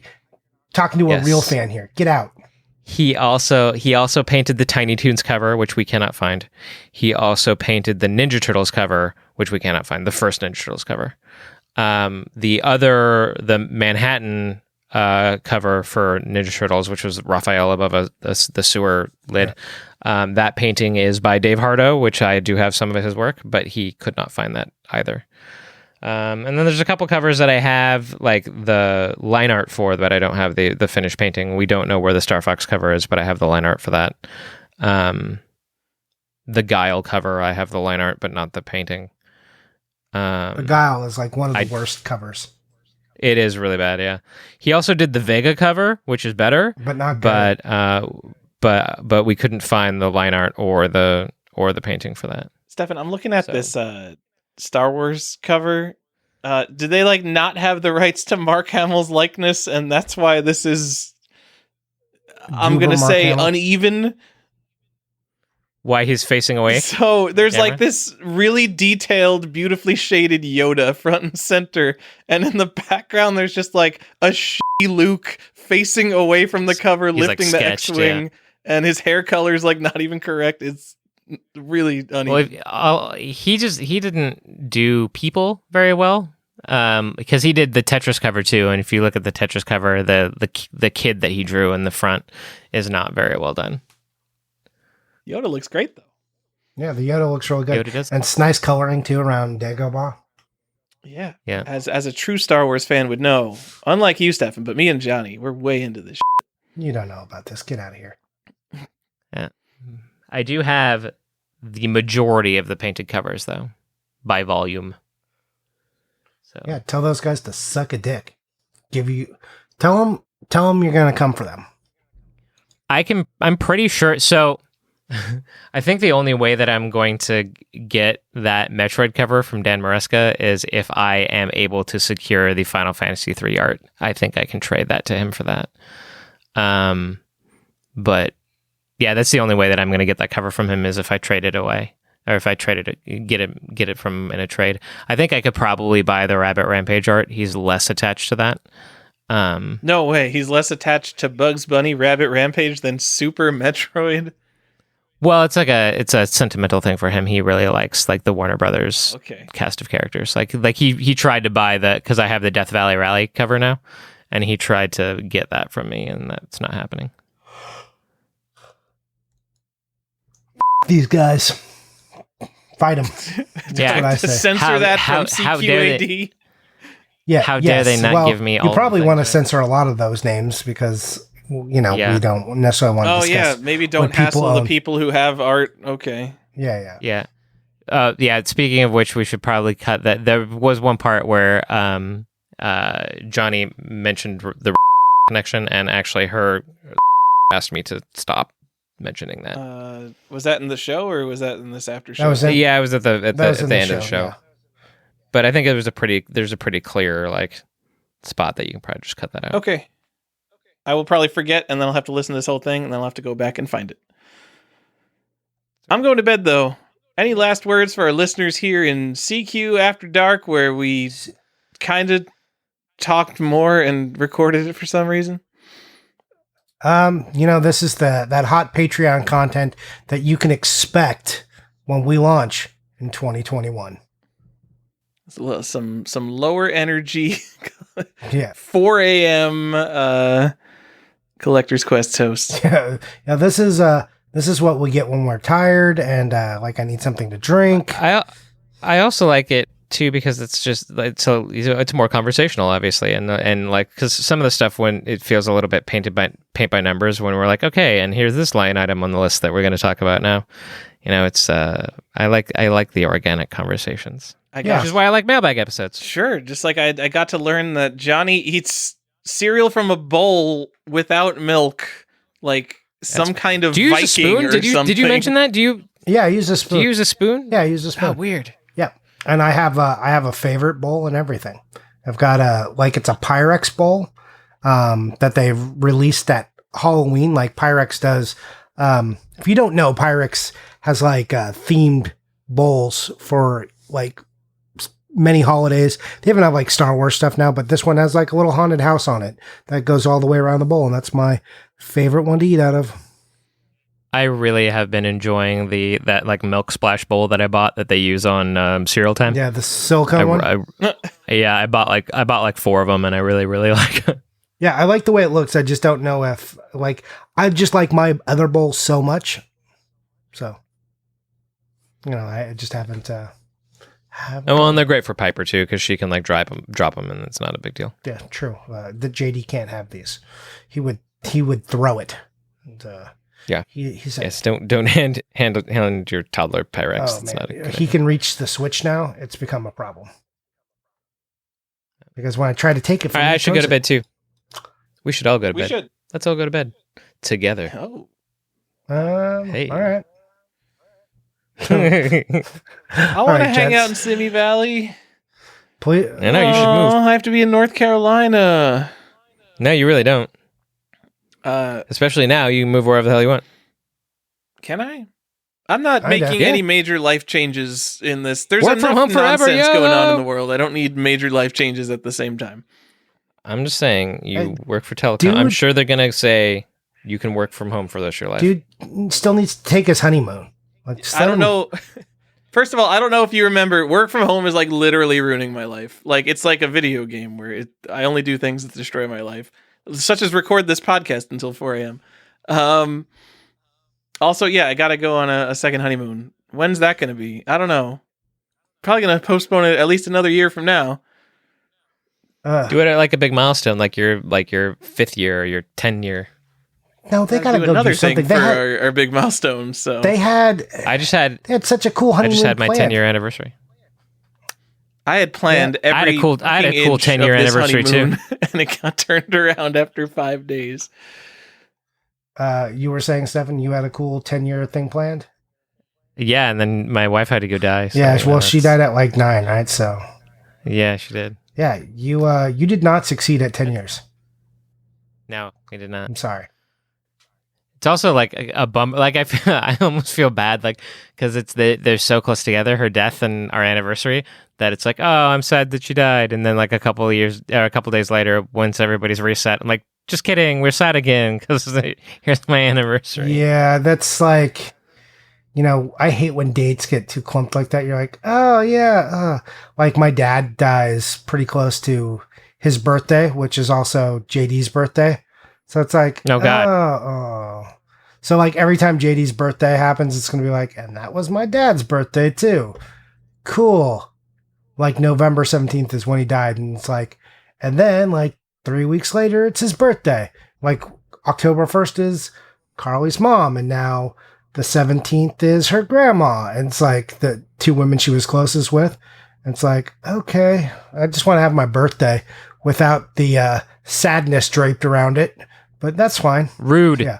And then it's oh, and now here is our anniversary is the 24th of November. So it's cool. Yeah. Like, I don't know if that means because permanence in life is so fleeting, if you shouldn't tie yourselves up on dates like that, or you should just let things go quicker. I'm not sure what the right answer is. Time is meaningless. We made it up. There's nothing special about the Earth revolving around the sun. We're all just dust in the wind, space dust. Space dust. Getting late. It's getting late. Right. On so that normally, note, just to let our viewers know, normally I would just peace out, but I feel like I have to wrap it up because I've turned this into like almost a segment. A second episode. It's pretty much. Yeah, my clock says 3 hours and 42 minutes that we've been recording. Yeah. Does this count as the longest episode? Is this part of the episode? They're going to see this like, wow, they're going to talk about every Castlevania game. No, you this is separate this out, I think. Yeah, this is Patreon content for weeks. No, I think this is just you. No, you release this. Like, we don't Patreon, but it could be that stuff like this is like, this is the kind of content I imagine that we would give to Patreons. Like, we might, because I don't want to do like a specific episode and then be like, only for Patreons. But stuff like this where we talk and yeah, I know, like my Retronauts episode. Yeah. Oh, I didn't talk about that. I should have. Oh yeah, well, that. yeah. What happened? You can say it before you peace out. You're going to bed, but what happened to the Retronauts episode that I could not listen to? Oh. I have no proof that you even mentioned us. Yeah, it was actually a great episode. We talked about Nintendo Power, not just my connection to it, but just the magazine in general. But the Retronauts decided to make it a pay-gated episode, so you have to be a $5 subscriber on their in their Patreon in order to access the podcast that I was on, which was not my favorite. Like, or at least like I would have loved a heads up had they just been like, hey, this is what we're gonna do, versus like me like getting excited and like telling my friends and then be like, oh, just kidding, you need to be a $5 subscriber. Yeah, not my favorite. You can bet that CQ isn't going to do that to you. If we put something behind a paywall, it will be frivolous nonsense like this. Yay! Okay, cool. All right, yay! That's Goodbye. it. That's all I got. All right, let's stop this.